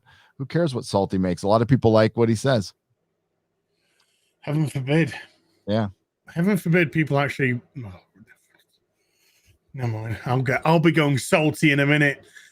Playing badly with the Winston Churchill quote about socialism. I heard it the other day. It's the gospel of envy. The gospel of envy. Yeah. Instead of being like, dude, these guys in their rooms turn on a microphone and now they're like really successful. That's fucking awesome. And that's great. I think it's fun, and it'll inspire other people to do it. And you know what? Somebody in the chat might happen for you. I was in chats. But the thing is, don't expect it to get given to you. You got to earn it. No, you got to work. And it involves hard work, and it involves having, something about you that people are going to latch onto, whether it's personality, whether it's a big set of titty bags, whether it's a beautiful head of hair. It's about having something. You can only retain people's attention for so long if you don't have anything interesting to say. Yep. You gotta have something interesting to say, and you gotta present it in an interesting manner that people are going to be able to consume and enjoy. Yeah. Doug's Enable blew up because he said something that a lot of people wanted to hear. A lot. And he found like his YouTube voice and found his message and knew where to go at it. And then YouTube, I guess, didn't like it. They also like other things too, but hard work is an outdated concept nowadays. Yeah, it is. Playing badly with a $5 entertainment for recovery from amputation surgery. Love the Valheim videos. Gary, you inspired me to start my own channel. Shark meat, dude. I hope it was just like taking 6 inches off your cock, so it was like 15 inches. Yeah. So you just wanted to reduce it down to like 9 and make it more manageable. But dude, oh man, all the best. Yeah. Really, yeah, dude, nothing but love for you, fella. Yeah. I don't know what to say. It's kind of like, one of those things where you really don't want to make a crash joke. And that's kind of what I do. And I'm fighting my impulses to make so I'm not. But seriously, you recover well, come back. Hey, it sounds like you're having a decent attitude about it. Yeah. You're that's good. I mean, I wouldn't know what kind of attitude. It depends on what it was. That sucks. Hopefully, but if it was a situation where like it needed to go for me to live, then like, see ya. That's a good thing. Yeah. Or if it was a huge cock and you were having it trimmed down, I'm a little bit jealous. A little bit jealous. Yeah. Randomized with a £5 super chat. Hey, Lars and Gary, finally getting a haircut on Monday. Thank God, because I'm starting to look like the love child of Pat Sharp. I love you guys so much. I understand that. Now it's funny. I didn't catch the end of that. What did it say? He said, I'm starting to look like the love child of Pat Sharp. Let me Google Pat Sharp, dude. I will Google Pat Sharp. Yeah, and first image on the right-hand side says everything. Oh my God. Wow. I'm gonna have to share it now, otherwise the chat are gonna. That is the mullet of all mullets. There's a Pat Sharp special. Oh yes. My God, look at that's him now. My mullet was cool, but I couldn't have it now. I'd look like Joe Exotic. Look at that. I used to watch this guy on TV, dude. Was he a heartthrob back in the day? I don't know. I mean, yeah, I imagine so, but I mean, none of the girls that I went to school with fancied him, and we all took the piss out of his hair, even as kids. Okay. So I think he might have thought his hair was cool, but I bet he was crushing pussy. Oh God, he must have. I bet he was crushing. You know, we were at school just taking the mick, but in reality, he's just crushing pussy. You know, he's having women just throw themselves at him. Look at the picture down a ways if you're getting it. Brit World's best mullets. I've clicked off. I clicked off. Holy shit! I'm looking at Andre Agassi. No, I'm now looking at somebody's got some images of Billy Connolly. No, the Winter Soldier, and it's just, you know, what is Wakanda Forever, you know. The debate went to race, and my debate in this my issue with the show is the writing and the intersectional feminism. It has nothing to do with there's BLM messaging in the first one, and they adapted a little bit from a comic that came out by Kyle Baker about 10-12 years ago called The Truth. So they put that in there. But yeah, the argument in the neighborhood was stupid. It was just forced and dumb. But the worst offense was in the last episode when Sam Wilson was completely okay with little Carly killing 3 people. He said, you know, Bucky goes, how is she any different than Zemo there? And Sam Wilson goes, her motivations are different. So I like, that was as bad as they have no idea. They have no idea what you've been through. Yeah. They have no idea what you've been through, what you've sacrificed for them. Get the fuck out of here. So we have one corporation completely being okay with our government being overthrown. And then we got another corporation pushing, if your motivation's okay, if you break some eggs, break some yolks while you're making some eggs or whatever the fuck the analogy is, it's fine. Can't make an omelet without breaking some eggs. In a Marvel show. And you know, I was watching Grace Randolph's review of the trailer that they released yesterday. It's like a mid-season trailer, but there's only 2 episodes left. Yeah. And she made a great point. Why'd they release this? Like, it doesn't show anything new. It's almost like, this is please watch our show. Yeah. That's what that is. This is a please come watch our show because no fucker's watching it. Nobody wants to see this shit now. Nobody wants to be guilted. People are fed up with this shit. You either offer escapism or you don't, and you're going to die if you just keep offering up this political shit. And you watch, man, it's going to change, dude. With King Kong being that successful, with Superman and Lois getting pretty decent ratings now, we're seeing successes with this stuff, and we're seeing Twitter still criticize it at times, but people actually ignoring it, and that's all it takes. That's all it took. We'll see. Gotta smash through some super chats for you, buddy. Paisley Gemini with a $5 super chat. Happy anniversary, Az. Thank you. 9th anniversary on YouTube today. Dreary Nitpicker with a $2 super chat. Hail Lobster. And then Dreary Nitpicker with a $5 super chat. Woke up this morning and made my bed and cleaned my room. Thanks, Red Skull. Hail Lobster. I know.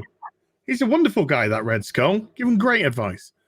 Megatron Prime with a $10 hail. I hate the Harley Quinn show. They cocked the Joker for Harley Quinn and Ivy. Thank God for the Joker movie.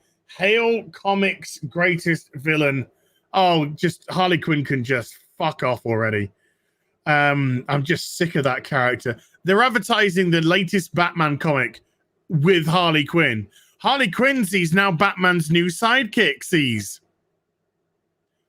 Fuck off.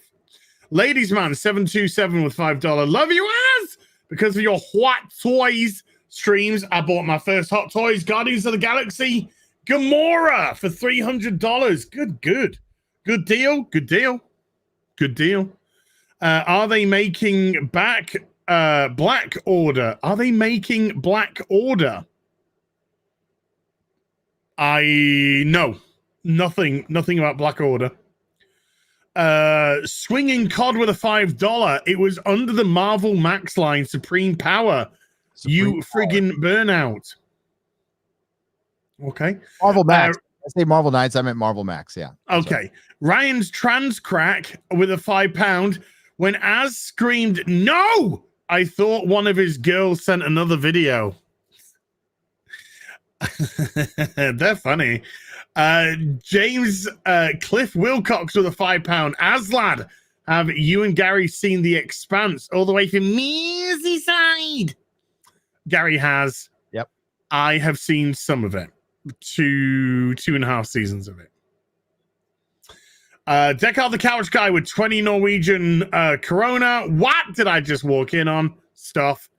Evar Jantz with a $5. Midnight Nation by Straczynski was awesome. Thoughts on Jupiter's Legacy trailer, Gary? Another story where the heroes were the real villains all along. Yeah, I like the comic a lot. I do. I'm a big Mark Millar fan, but we're getting in. It's like what you got to look at it in context. You know, like Supreme Power is kind of like that too. And there was a lot of that because it was new. It was different to have the heroes being the villains. It was rehashing Watchmen, 20 years later.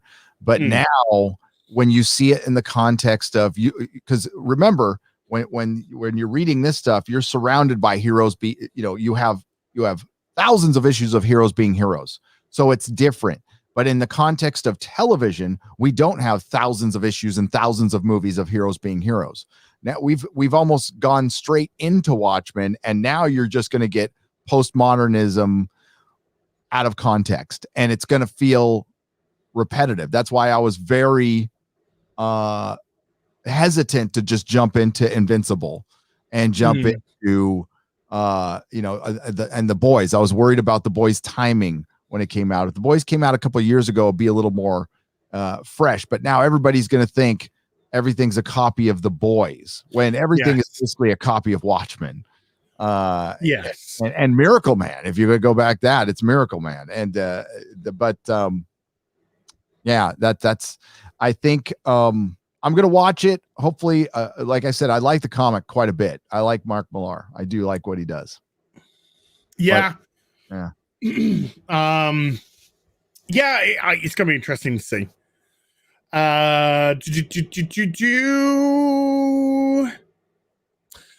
Insanity Methods with a £5. Thanks for getting me through the workday, fellas. Top 5 Doctor Who companions. We'll push for time, so we can't do top 5. Best companion, favorite companion, Gary. Sarah Jane Smith. Sarah Jane, correct, is the right answer. Man of War 665, Neighbor of the Beast, with $6.65.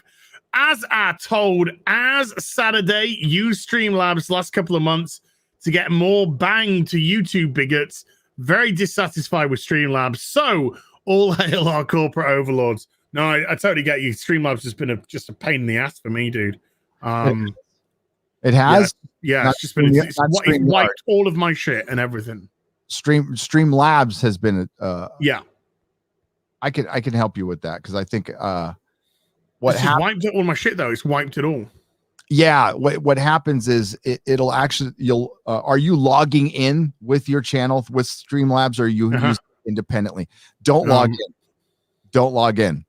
So don't connect it to your actual channel. You can set up a separate live stream and open up a separate Streamlabs and it won't wipe out your shit. I can show you how to do it because it did that to me twice and it could be a total pain in the ass. I completely agree. I'm going to grab these two because I just got back-to-back hundos. So I'm just going to grab these guys because of that. D with a 100 Australian. Happy anniversary. The Emperor protects. Got something very sexy to show you tomorrow if you like Warhammer 40K and you like 1 in 6 figures. Oh my God. D, thank you so much indeed, dude. And then literally straight after, Harangigas with a $100 super chat. As grats today, many years ago, I found you through WoW, Elemental Shaman.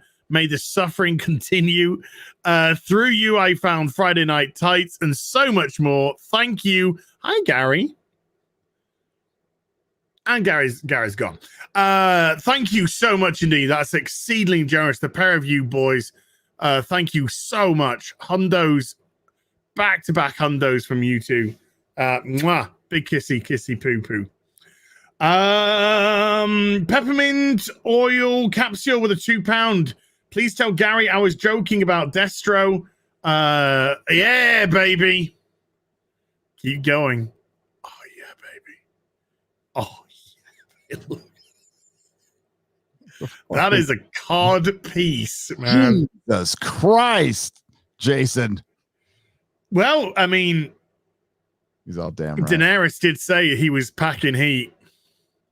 And he used to put, when he was doing the rape scenes with her, he said she said he used to put like a mouse, furry mouse thing over his cock to make it just look funny.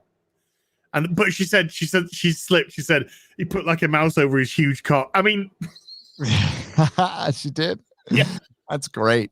And you know, like they weren't rape scenes in the book, weren't there? Oh, did not know. No, they added 2 rape scenes that weren't rape scenes that were not in the book. So makes you wonder about Dan and Dave. Okay. Chippy, you tell Garrett, you just gotta interject when you gotta do your thing, by the way. You gotta go. I can hang out for a little while longer. Okay, but you gotta be I'm like a virgin woman. Sometimes you just gotta be a little bit forceful with me. Okay. Okay. Chippy with a $10. Hail as a Nerdrotic. I have a question. I'm an aspiring writer. I'm working on my skills and want to write for a living someday. But in this increasingly woke world, where do I get to sell my work? On Indiegogo, probably. It depends what you're writing. Depends if you're writing fiction, science fiction, if you're writing drama, comedy, thriller. It all depends on what you're writing. Just because we have a very woke era right now, it's not sustaining itself. It's falling apart, and the pendulum swings. So what you've got to write is what you want to write. You got to write the stories you want to write, not what you think other people are going to want. You got to write the stories that you want to write and let the merit of those stories speak for themselves. Yep. Based on what you and I and other channels have seen in our streams, based on years of talking to people at the comic store, talking to fans every fucking day via email, what will be successful right now is something that is completely agenda and politics free, and just write a story. And there's an infinite number of stories to write without agenda and politics, and that will attract people. I mean, again, I think the Snyder Cut got a lot of love because of the context of what's happened over the last 4 years. I think that you have to take that into account, right? What we've seen in superhero movies, what we've seen with Captain Marvel and WandaVision, and now the Falcon and Winter Soldier. And I mean, like I should be watching new stuff, but I go back and I've watched the Snyder Cut now 4 times. Same. Yep. I have now seen the Snyder Cut 4 times. Yep. And I've loved it every time I've watched it. Fucking time. And that black and white one was good. I liked it a lot.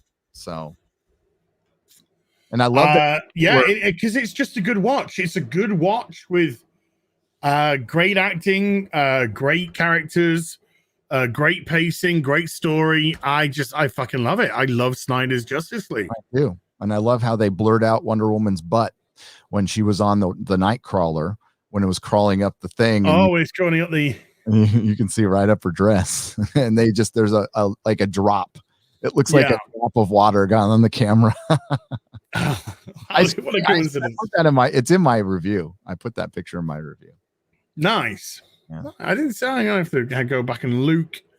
Battle Him 63 with a $2. Why are they all held upright by their rectum? That's just the way the stands are again. Yeah. Better than, because they used to go around. I get the ones that go around your waist once in a while, but Yeah. that could damage belts and clothing and stuff. Yeah, and the others called crotch grabbers. Yeah. So what you need to know about Hot Toys is their belts and stuff. Very flimsy. They break very, very easily. Do not pull on these things ever, or they will break. Doctor's figures are terrible for that. The 11th Doctor suspenders are very loosely put on, and they can break super easy. Sarah B with a $1.50 phallic. How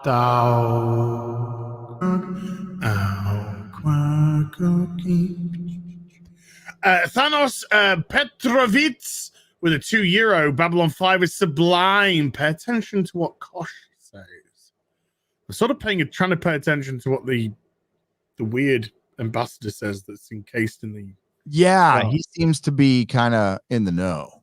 Yeah, he did something pretty big in an episode. I think episode 9. You had this whole episode of them dealing with this dilemma, and then they dealt with it, and he literally just turns up at the end and goes, "We're doing what I want," and does it. And then just like, why did you do that? It's like, because you ain't ready for any of this shit that you've been fucking dicking around with. Nope. Bye. Doses. And then just do it. Just so in the second season, they get rid of Michael O'Hare. Yeah. And I could see why. I mean, he kind of he was going through, apparently he was going through real mental health issues. Oh, he was? Oh yeah, boy. big mental health issues during the filming of season 1, and it was getting worse and worse, and he was actually getting into like paranoid schizophrenia and kind of like hallucinations and stuff at times. And from what I can gather, he was pretty much a miracle they managed to get this season out of him. What happened to him? He passed away eventually in about 2010. 2010, 2012. Hey, Julia. But yeah, it was quite sad. It was pretty sad reading up about that. It was pretty sad reading all about it, and yeah. Oh, that's terrible. Shad. It was shad. Yeah, because I'm just going to get to know the character and then he's going to go, which is a shame. Cancel Peanut with a 5 Australian. North Koreans cross the border into China. Jesus. Brockyman with a $5. Babylon 5 has a lot of stuff about the media and such in season 2 and 3 that foreshadows today's events.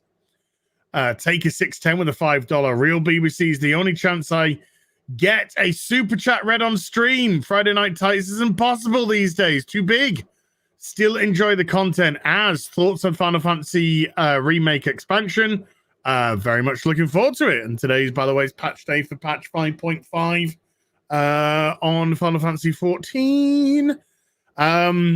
Gary always does a super chat square up though, and he goes through all the super chats with Friday Night Tights. So no super chat goes unread. But yeah, it's very difficult to read all the super chats on Friday Night Tights. And it's your generosity. We literally would not talk about anything. It would just be us sat there while Gary just went through them. And that's because you guys are so generous and so amazing. So we really, really appreciate that. And, you know, we thank that you allow Gary to do a square up. Yes. And we have X-Ray Girl working on them currently right now. So they return in a big way this week. There you go. And thank you, Taker. Roof Korean and Pepperidge with a $5. Remember 5 years ago, some urinalists demanded games get political? Still are. I recall they demanded politics from Ubisoft Far Cry. Politics ruining everything. Yeah. That was less than 5 years ago, dude. They were always having to go at Ubisoft for not being political enough. They can go fuck themselves. They don't fucking like games. They don't like gamers. They can go fuck themselves. Make games for gamers. Don't make games for fucking spasticated retards like games journalists. It might have been a bit harsh. Don't think so, though. Graph Tanker at 98 with a $5. Holy crap, Gary. My best friend just said we needed a war the other day. So true. It's sad, though. I know what you mean. We need some hardship. These people are living their lives of luxury, and it's... Oh, I'm reading it. Yeah, I'm just skimming Michael O'Hara right now. Yeah, it's sad stuff, isn't it? Sad stuff, man. Jacob B with a $5. I blame the anti-bullying campaigns over the years. Kids used to get beat up until they stopped acting like this. It's sad, but needed to be done. Well, I mean, to be honest with you, Jacob, that kind of, correct me if I'm wrong, Gary, or you disagree, but I think when it comes to kind of like a little bit of bullying in school and stuff, I think it's kind of like a bit of a kind of get back to our prime survival of the fittest business. Somebody's a fucking useless nerd that's not doing anything or contributing or helping, and then they turn up 20 years later on fucking Twitter going, oh my God, I don't like all of this, and you should just cancel it for me. Go fuck yourself. You needed good fucking your head in the toilet in school plenty of times. Brocky Man with a $5. So the women that were presenting cis feminine are 100,000 BC until the 1800s, before Hollywood existed, were influenced by Hollywood. Okay, sure. Yeah, the like I said, that person in that TikTok is a predator. By the patriarchy and Hollywood. You got to sleep with me, because even if you're a lesbian, because I identify as female, even though it's not cis feminine. Look, and then you can't go me because I'm trans, so you're fucking being a bigger. They're a predator. They're a predator that's trying to word suit women into fucking bed. Yeah. Possibly a rapist, possibly a serial killer as well. That's just a possibility. But if I was a woman and that thing came anywhere near me, I would get my rape whistle out and blow it until the fucking policeman turned up, and then mace the fucker in the face. Lucas Diaz de Freitas with a 10 Brazilian. My Ukrainian great-grandfather decided risking a new life in Brazil because, communist utopia. The ones that stayed faced Holodomor, the genocide historical revisionists deny happened. There you go. Phantom Monkey 2008 with a $5. As a female, I feel like I'm being appropriated right now. If that's the dude, yeah, I would keep away from him. Rebecca Pirate Queen with a $5. My husband proposed at the Doctor Who experience on David Tennant's TARDIS. Met Tennant at con. He thought that was brilliant. First time super chat. Thank you, Rebecca. Great little story as well. Hope you're still together, by the way. I'm glad you didn't say my ex-husband. The Banshee with a $5. Off to work. Have a great rest of the stream. You too. Thank you very much indeed. Krusty Moko with a $3 super sticker of a big thumbs up. Thank you. Simply Rocco with a $10. Az and Gary are two gods of truth. AMC, aka BBC America, is forcing to take mandatory diversity and inclusion. Pray for me. Yeah, because it's part of their policy now. Zalachai with a $5. My screen name is pronounced Zalakai because I'm an asshole. Okay, Zalakai. There you go. Thank you for correcting my pronunciation. You know what's wonderful? Go on. About what's going on with Falcon and Winter Soldier? Marvel, these are the fans you wanted. These are the fans you wanted. These are the fans you got. And now they are tearing each other apart there is so much weird shit going on with Falcon and Winter Soldier. And you know why? The show is a mess. It's a narrative mess. It writes itself into little corners that it doesn't know, like moral corners that it doesn't know how to get out of. I was messaging everybody. I messaged you, Drinker, and Mahler, and I'm like, are you guys watching this? Like after the fourth episode, I'm like, this is fucking insanely bad, and it's got nothing to do with race or anything. It's got like this is weird writing because it like there's a good show in there. It's like Anthony Mackie and Sebastian Stan are fucking good actors. They're good actors who have chemistry with each other, but everything around them is just dumb. And it's like a bait and switch setup. Like each thing has to have a little woke moment, and they don't know how to do it right, or they reshot some scenes. It feels like, because there's a mixed message going on here. You can take Falcon and the Winter Soldier and pretend that the blip is the pandemic, and you get a whole different perspective on this show. Yeah.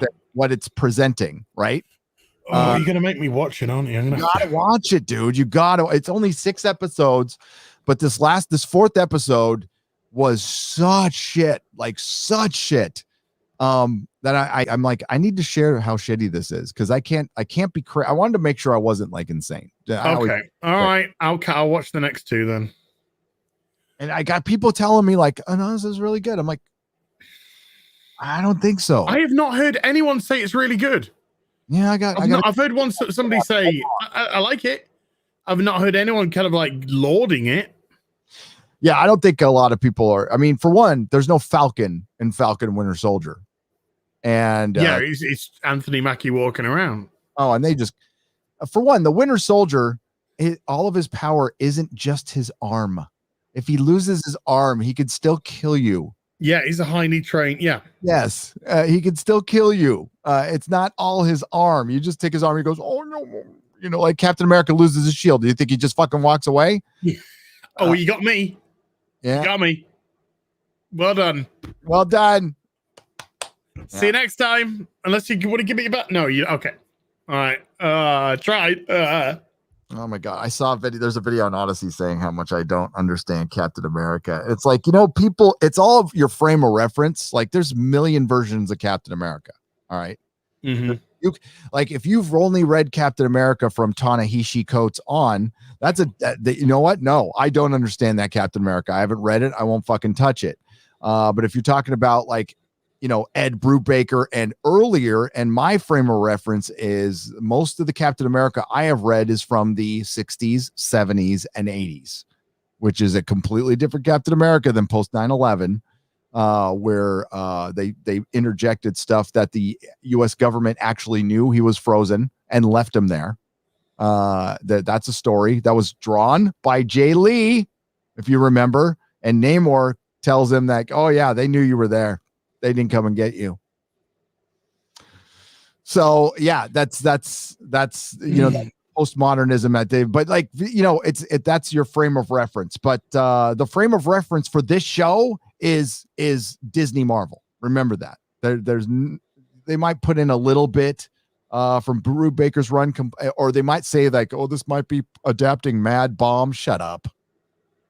Sorry, but it was just really odd when I saw the trailer saying mid-season. I thought this only had 6 episodes, and so I clicked onto the mid-season video, and it's like there are 2 episodes left. I'm like, does that mean 2 mid-season?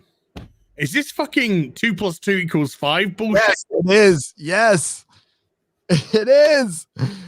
Oh, it's so insane. No, the show's struggling. The show is struggling, and it shouldn't be. I mean, like this should have been the easiest thing to make. Dude, this was made before WandaVision.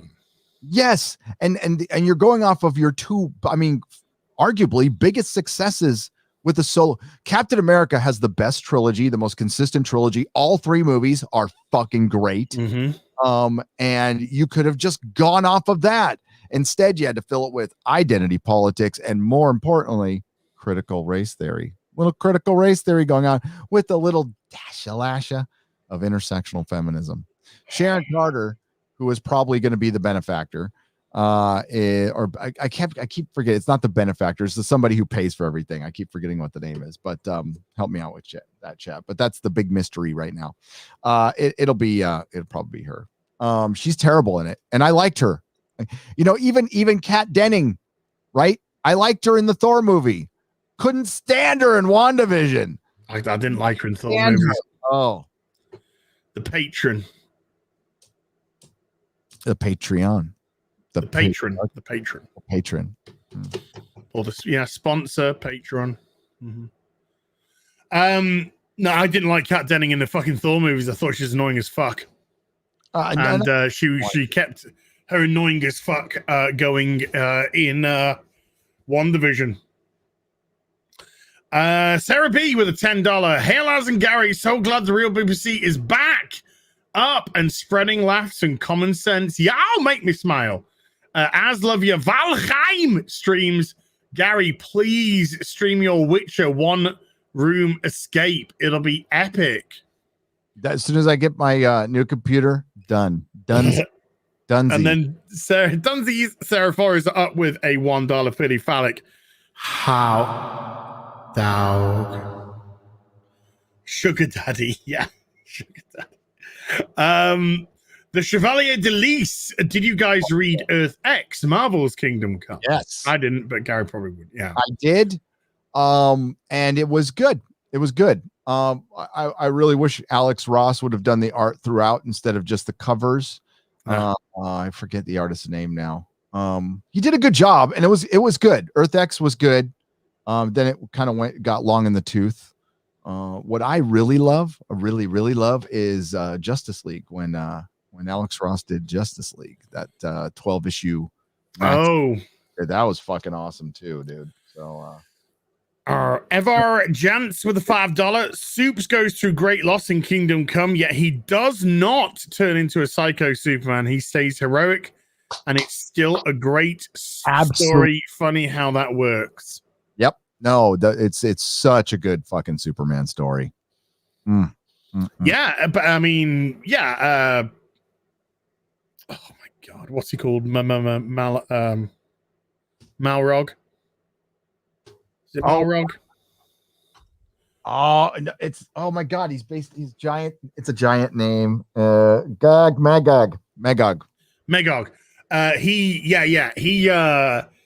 He's essentially what if Superman abused his powers. Yep. Character. That's what he is. Magog, yeah. What if you had the power of Superman and you abused that power? Matt Hepp with a $5. If you guys are doing comic book club, you definitely need to do Frank Miller's Ronin, self-contained, aged well, and very influential. Yeah, I mean, we're open for suggestions for it. John Wayne with a $10. W. Morgan Shepard, Mark Shepard's dad, also portrayed Confederate Brigadier General Isaac Trimble in the movie Gettysburg, as well as reprising the role in Gods and Generals. I think he only recently passed away, like only a couple of years ago or something. Yeti Cast with a 5 Canadian. If Batwoman trips in the forest and no one is around to see it, who will she blame for falling? Some white dude. Some white straight dude. John Platt with a £5 super chat. Hi guys, going on Gary's recommendation, I recently bought Wolverine Enemy of the State graphic novel and absolutely loved it. Logan as a Hydra assassin. Moab Jam Audio with 5 Chilean Frakes. That's for the eggplant. Goo goo goo goo.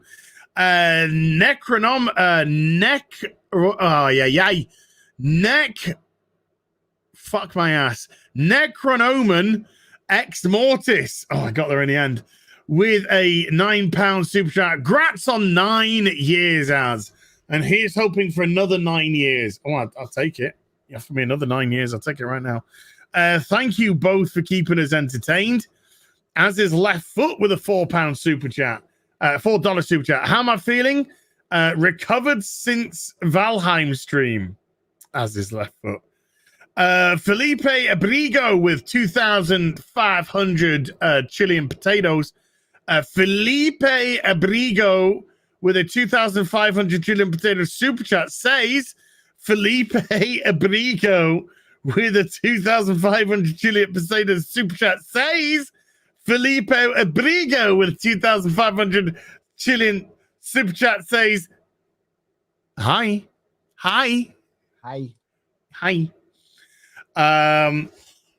Roger H, Canadian 2. Simpsons hasn't been good since Phil Hartman died. Well, Phil Hartman's wife murdered him. Joel Rias with €2. He should apologize to all cops too for Wiggum. Well, you just go on an apology tour like Picard. Team up. You know, you can go halves on a fucking Airbnb. Gunnar Rene Oye with a 50 Norwegian krona. People from Indian are Caucasian. If human races even exist. Well, they were when we were fucking there colonizing. Swinging card with a $5. Greeks were classically Celtic, and dark and swarthy didn't happen until the Ottomans went grabbing after the sack of Constantinople and Greece in the 1400s. Tall, dark, and gruesome with a £5. Is Hank going to apologize to gay Brazilians for his character in the Birdcage? Well, yeah, I mean, he's a heterosexual male. Get apologizing, Hank. Get apologizing. We need to start a movement called Shut the Fuck Up. You know, that's a fantastic idea. More need to hear it. Yeah. Actors, shut the fuck up. Yep. I'm gonna start that movement. I'm gonna start that movement. Durayo on with a €5 super chat. No message, but thank you. TJ with a $10 super chat. Thank God for the two of you. You always make me laugh, and I just wanted to say thank you and congrats on your 9-year anniversary. As you guys are the rock stars. Oh, thank you, TJ. Dedo with a $5. My dad grew up as an Indian in South Africa in the 80s. He was discriminated against and had so little. He gave up so much just to get to the US. Well, good. Now he can get an apology from Hank Azaria. And then followed up with another $5 super chat. First time my dad saw a computer was in college. He had to work hard as fuck to catch up to his white classmates. He didn't whine like all the millennials. No, it sounds like he was a hard worker who applied himself. But don't worry, Hank Azaria is still there, ready to apologize to your dad. Mike L with a $5, or apologize to the people who've never seen The Simpsons. What a fucking retard. Mike L with a $5 super chat. What lube is? That's what lube is for us. No idea what that is. Matthew Williams with a $5 super chat. We all need to watch Hot Diggity Demon animation. The Apu that I know is totally on the point. It's totally on point. Throwing that out with the dishwater. Brown Gaijin with a $2 and the Oscar for best spontaneity. Oh my god. You okay? My pronunciation is going. Spontaneous cry goes to Az. Oh, thank you. We're getting applause, Gary.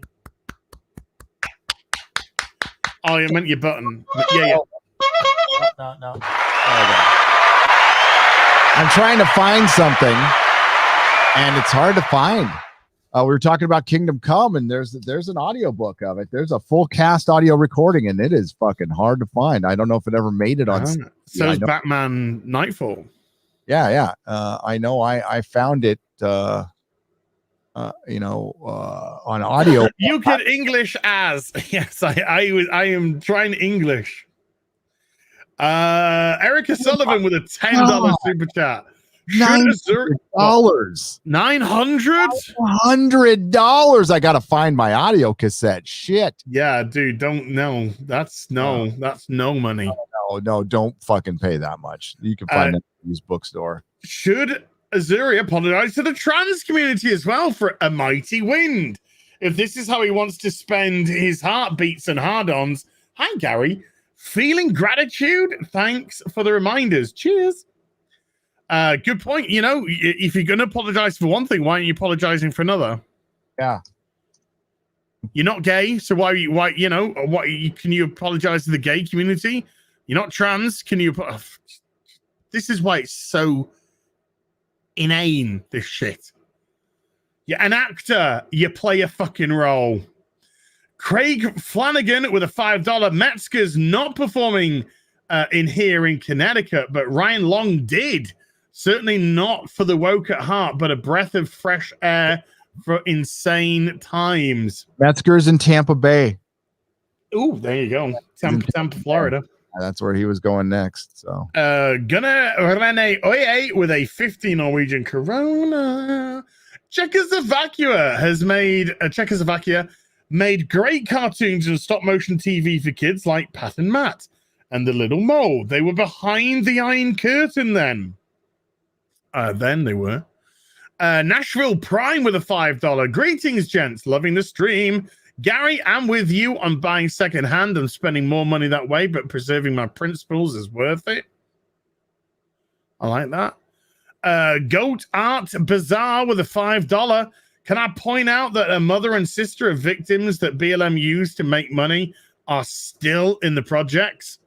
Oh, well, they should, contemplate asking the owner, as she now has 4 beautiful houses. Butt Crack Media with 5 Canadian. Invite John Schneider. Schneider from Dukes and Smallville on Friday Night Tights. That'd be great. Yeah. Fucking loved. It'd be great to have John Schneider. I hate waiting this long. I like to give people time to prep for the show, but I just I got swooped on a guest, so I can't have guests on other shows. So I'm now competing with other shows to get guests. So I'm gonna have to just get on it early. Yeah. Because I was gonna rather being poached on, but they're on a show. They were mentioned on Friday Night Tights. They were mentioned on Friday Night Tights too. But so did they get poached? Maybe. Yeah, I gotta stop doing that. Yeah. We've got to keep it on the DL, man. I try to be an open guy, but yeah, it's people poaching. Keep it on the DL, you know what I'm saying? Hey, with the confidence I have in Friday Night Tights is I did propose this to the guys, and I think we agreed on it, right? That one night we're not going to have a guest. It's just us. I think shooting the shit. Yep, shooting the shit. Go on. Sorry. I was going to say, Chris Foster with a $5. Hey, guys, you are both so much fun to watch. Cannot wait for my favorite show of the week, Friday Night Tights, when it gets here. That's because it is the best show of the week. AW with €5. Here's a historical quote about communism/socialism from a camp you concentrate in Survivor. Communists are just fascists with red paint job. Yep. Yeah. But champagne socialists, champagne socialists, they don't worry about that nonsense. They think it's a utopic world and sunshine and roses and not getting fucking genocided and buried in a fucking mass grave. Sean's World with 5 Canadian. My channel from March has been weird. From March to February, I was gaining subs 1K a week. Not anymore. Hans von Butterdutch with a fucking $5. Hope this $5 gets you a drink after deductions. It will, and I thank you. No, the cleanse has been going on practically since the month changed, since April 1st or 2nd. Say again, dude. The cleanse, yeah. I was getting 1,000 a day, and it's stopped dead, and now I'm losing 5 a day. I mean, I'm not gaining any. No, like I said, mine, I'm fucking impossible. So 44 for the month up. Yeah. So it's the election all over again. Yeah. Uplift Heart with a $2 as. What's the story behind? I love it so much. It's gonna cost you a lot more than $2. Sorry. No, he's on. Wasn't it a Raylo thing? They were saying, I love you. Yeah, that was it. I was taking a piss out of Raylos and Kylo and Ray, and I was like, I love you so much. And then Jeremy because Jeremy would leave Friday Night Tights slightly earlier than the others when I first started. So I kept going to him, I love you so much. Mm-hmm. And they exaggerate it. And that's kind of just how it took off. Scott M with a $10 super chat. Hell, Az and Gary. Az, I'm so sorry that your gym is now closed. Yep.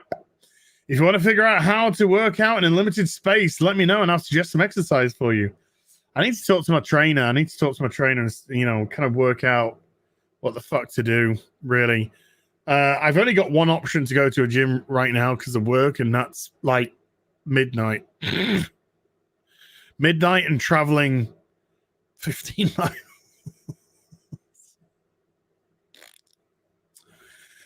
Chevalier, when he, let's just say,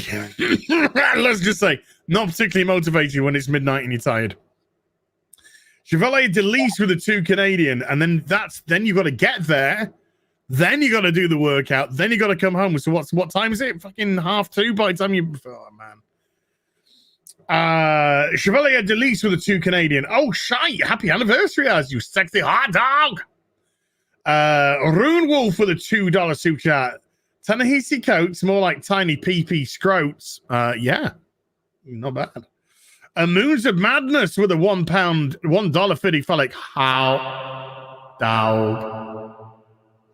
Battle Him 63 with a $5. Socialism is a philosophy of failure, the creed of ignorance and the gospel of envy. Its inherent virtue of the equal sharing of misery. Red Skull. Yeah, because look, we don't even have to explain. It's fucking obvious. There's a whole reason. You know, if it was such a fucking great ideology, then how come it's failed at every single turn in humanity? Oh, but that's because it's never been done properly. No. It's been done properly. The whole properly nature of it is it's constantly open for abuse because you put an authoritarian government in front of it, you fucking morons. Dr. Martin Luther Pepe with a 50 Swedish Corona. Halloween 2. Congratulations. You get your discount code off of Skittles. Black Tiger 01. Good to see you, man. With a 10 Canadian. Don't care about representation. Not in the slightest. Rather have identical quadruplet writers who have never left their hometown. If I got the best story for it, try representing some merit or off the pot. Yeah, but it's no longer about the meritocracy. It's about giving people a chance and a voice. I forgot to. How are your likes doing? Let's have a look. We're on 2.2k likes. Have you gone in your analytics and looking? Has anybody know going up or down? I will go into live analytics, dude. Let me go into live analytics and let's see. Because I'm looking at. It's been at 2.2 for a long time now. I know that. Yeah, I'm looking at a quartering video that just came out, and it's got 2,600. It's got 26,000 views, which is good for an hour. Damn good. And it's only got 2,900 likes. That seems weird. Wow. That's let's have a look. Yeah. There's the viewage. There's a concurrent viewage. I can't check the like section at the moment. You can't, huh? Yeah, because it's got to be over with. Yeah, it's got to be over until I can do that. Yeah, it's all gravy. We'll see. I'll let you know. Yeah. Let me know. I'm gonna run. I gotta run. Okay, dude. Stuff, but dude, I love you, man. And I can't wait. We're doing this.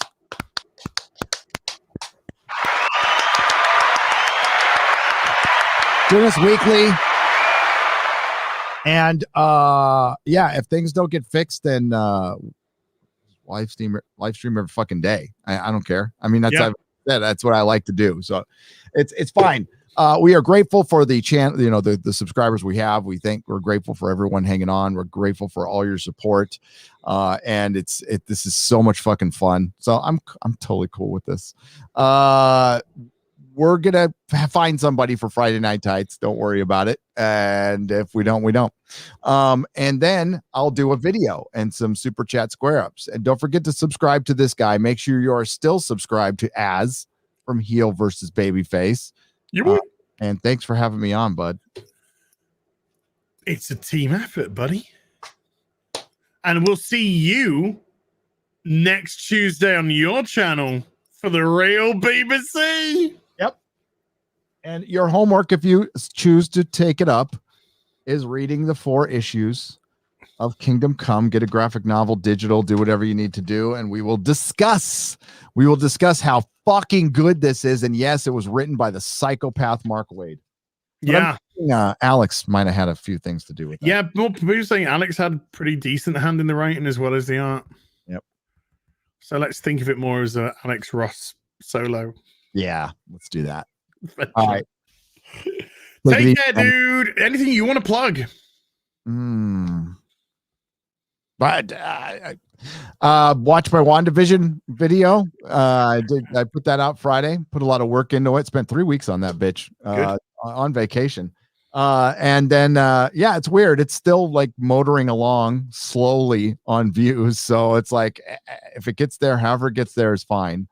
But it's not performing. Nothing's performing as usual on my channel right now. Like nothing is. Yeah, it's just this happens. So we'll get through it. But thank you for all the support. I appreciate it. Thank you, dude. And I will see you on Friday. Bye. We are nearly there anyway, people. Hey, said the actress to the bishop. Julia, D2 with a $2 super chat. Hi guys, love you both. Thank you, Julia. Aitken with a 8 Australian signed up for membership to both of you yesterday. Your efforts are in keeping it real, keeps me hooked. Thank you, Aitken. Zarathas with a €5. Guys, try not to Google much on Babylon 5 actors, even not mentioning the characters. Very hard to avoid spoilers, and the story is too good. Hail Lobster! Hail Babylon 5! No, it was really just the main actor, because I knew that he had gone through some issues and I wanted to, just kind of see what was going on there, and it was sad. Danny Boy with a £5 super chat. As Commander Sinclair does come back for a few episodes in Babylon Size Season 3 to wrap up his arc in a way you really don't expect. It was really clever. Bearded Old Bayer with a $5. As in Gary Sheridan has a great character arc. You will not be disappointed. I know we get so many people who are so desperate for us to go through all of the Babylon 5 stuff. David Cunningham with a €4.50. As what do you think about Days Gone 2 not happening? I don't understand. I don't understand. From what I can gather, it was a hit. Are they? I don't know why they're not. Is it because they want to do the remake of The Last of Us? Fuck that. I'd rather fucking piss in Neil's mouth than buy that. So I don't know. I'm confused. I'm confused by it. Jim Daycook with a 10 US. The real BBC was one of my favorites while I was laid off. Missed most of it today since I'm back at work. I will have to quit. No, you can just watch it back later. Watch it back later at some point to your leisure. Then you can pause it whenever you want, go for a wee, have a wank, whatever you want to do. Brian Fottrell with a $10. O'Hare was dropped from the series. His condition was known. And when he was cast, and Mike always promised him the role, don't want to give too much away for future episodes. He still has a continuing role to play. Bearded Old Bear again with a $5. Duh! Meant to say Sinclair. I got ahead of myself. Taker 610 with a $5. White creator can now only create white characters. Yeah. Woketards can't complain either about lack of diversity in an IP. They made their rules. Well, the rules change from day to day. That's the whole point. The goalposts are ever changing. Boag with a 20 Mexican dollar. Why'd you keep watching Marvel movies / shows? Because I have a YouTube channel where we discuss them. Soul Fiend with a £5 super chat. There were a couple of good things about Kat Dennings in the Thor movies. Yeah, Kat Dennings has got a couple of good features that I have no complaints about. The complaints start when she opens her mouth. Stop it. Mr. Tickletrunk with a 2 Canadian. The Max would be incredible for you to see and cover. We're covering too much at the moment. Please don't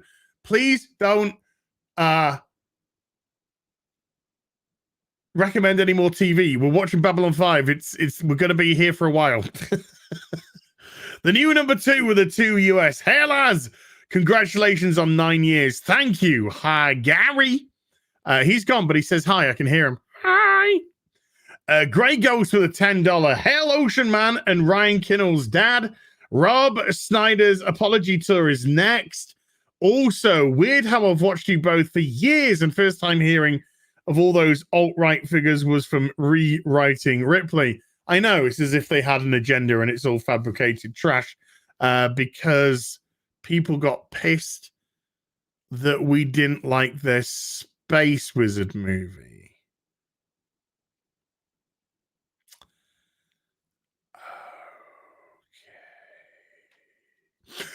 Jordan Cornack with a $2. As I've been with you all 9 years. Jordan, thank you, man. Cred Socks with a $1.50 phallic.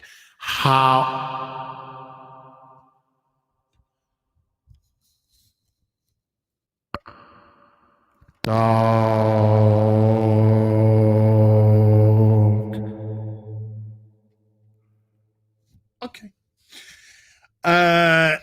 Ixnay 2 with a $5. EX06 has a Picard figure planned. Oh, really? Hope people buy these to increase the chance that I can get a figure for my favorite Star Trek show. Stay sane. I've got a Datron pre-order. Robert Meyer Burnett's got a Datron order. We might even convince Justin to get a Datron order. We'll see. But yeah, I mean, I've got a Picard, but I wouldn't say no to another Picard. If it depends which era it's from. And obviously the quality. Caligula with a 5 Canadian. Holy foo! Mr. Pandares, when I found you, was 9 years ago. Yikes! Congrats, man. Thank you, man. APM with a £5 super. Put together a home gym as. Ain't got the room. Ask your trainer which basics you need.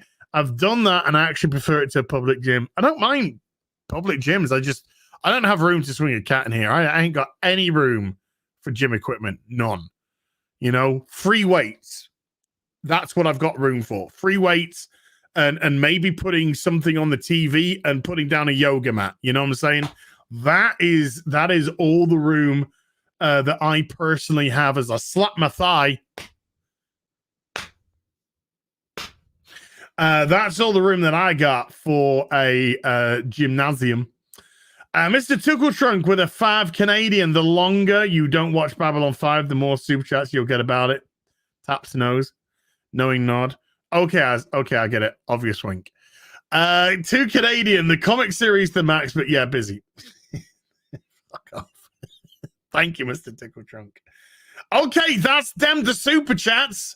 Let me go through the lovely members who've become lovely. Hi.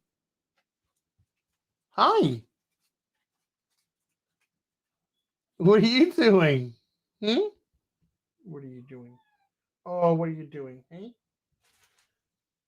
Try to pick her up. I tried to pick her up and she fucking ran. She ran. Hey, come on. Come back. Come on. Come on. Come on. What do you want? Do you want me to move the booze? There you go. There you go. Hi.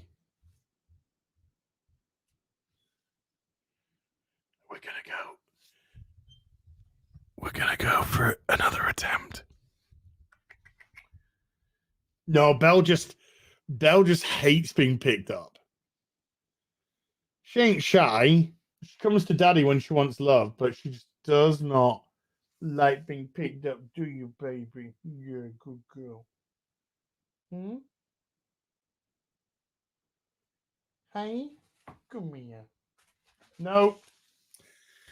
No, she ain't having it. No, she ain't having it. Right.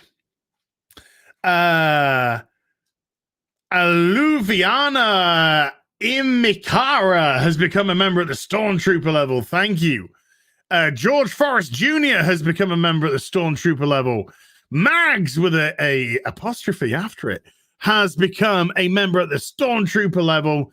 And I think there was somebody else. He's Weirsies. Sandy Q, which I'm going to have to refresh, I think, maybe. I don't know why. Sandy Q, you're not turning up. But Sandy Q, I definitely know you have. Because you're there. Sandy Q has become a member at the Stormtrooper level as well. Thank you very much indeed. There you are. And then we've got the 70s rock fan with 5 Canadian. Hi, Az. Can I just say you have the best emojis on YouTube, bar none. Keep up the good work, sir. Well, there's 25 of them, and all you have to be is a member of the channel to be able to utilize that. Is just what I'm saying. Nathan Drake with a 2. Is this US or Canadian? 2 US. RMB had an hour-long rant about the STD trailer. I watched it. Purple Valkyrie with a £5 super chat. Congratulations, Az, on your 9-year anniversary. Yeah, baby. Here's to many more. Thank you. Right, folks. We are totes caught up. We're past 4 hours.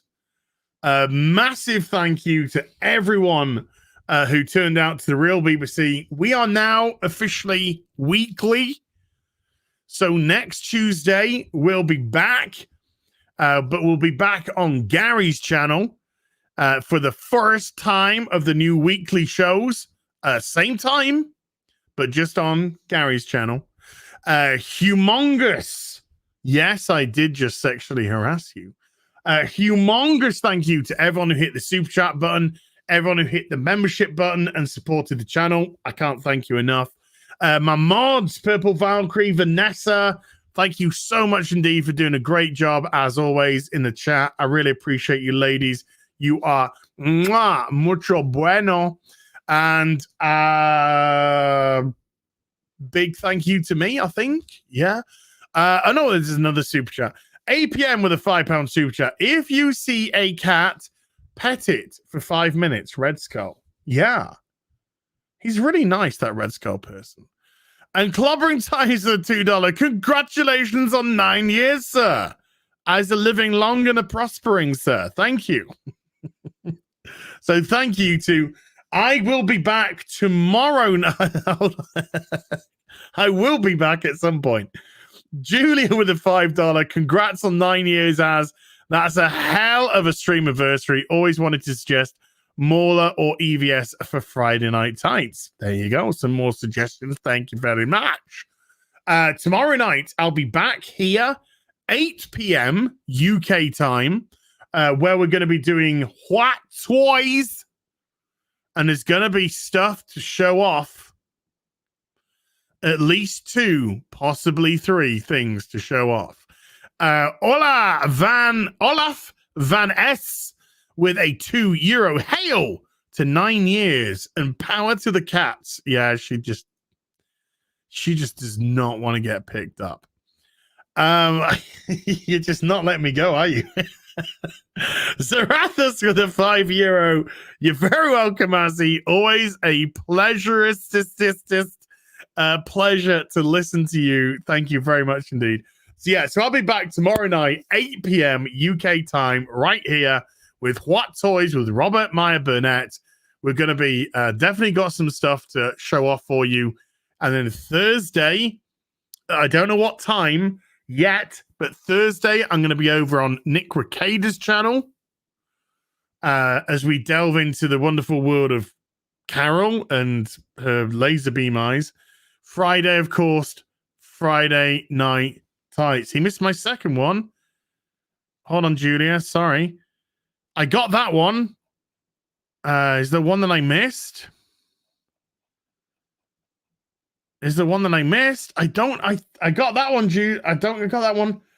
I'm so sorry if I've missed one, Julia. I'm just scrolling through to see if I can find any more. Let me have a look. I'm looking at the wrong thing. I'm looking at memberships and not supers. There's Julia D2.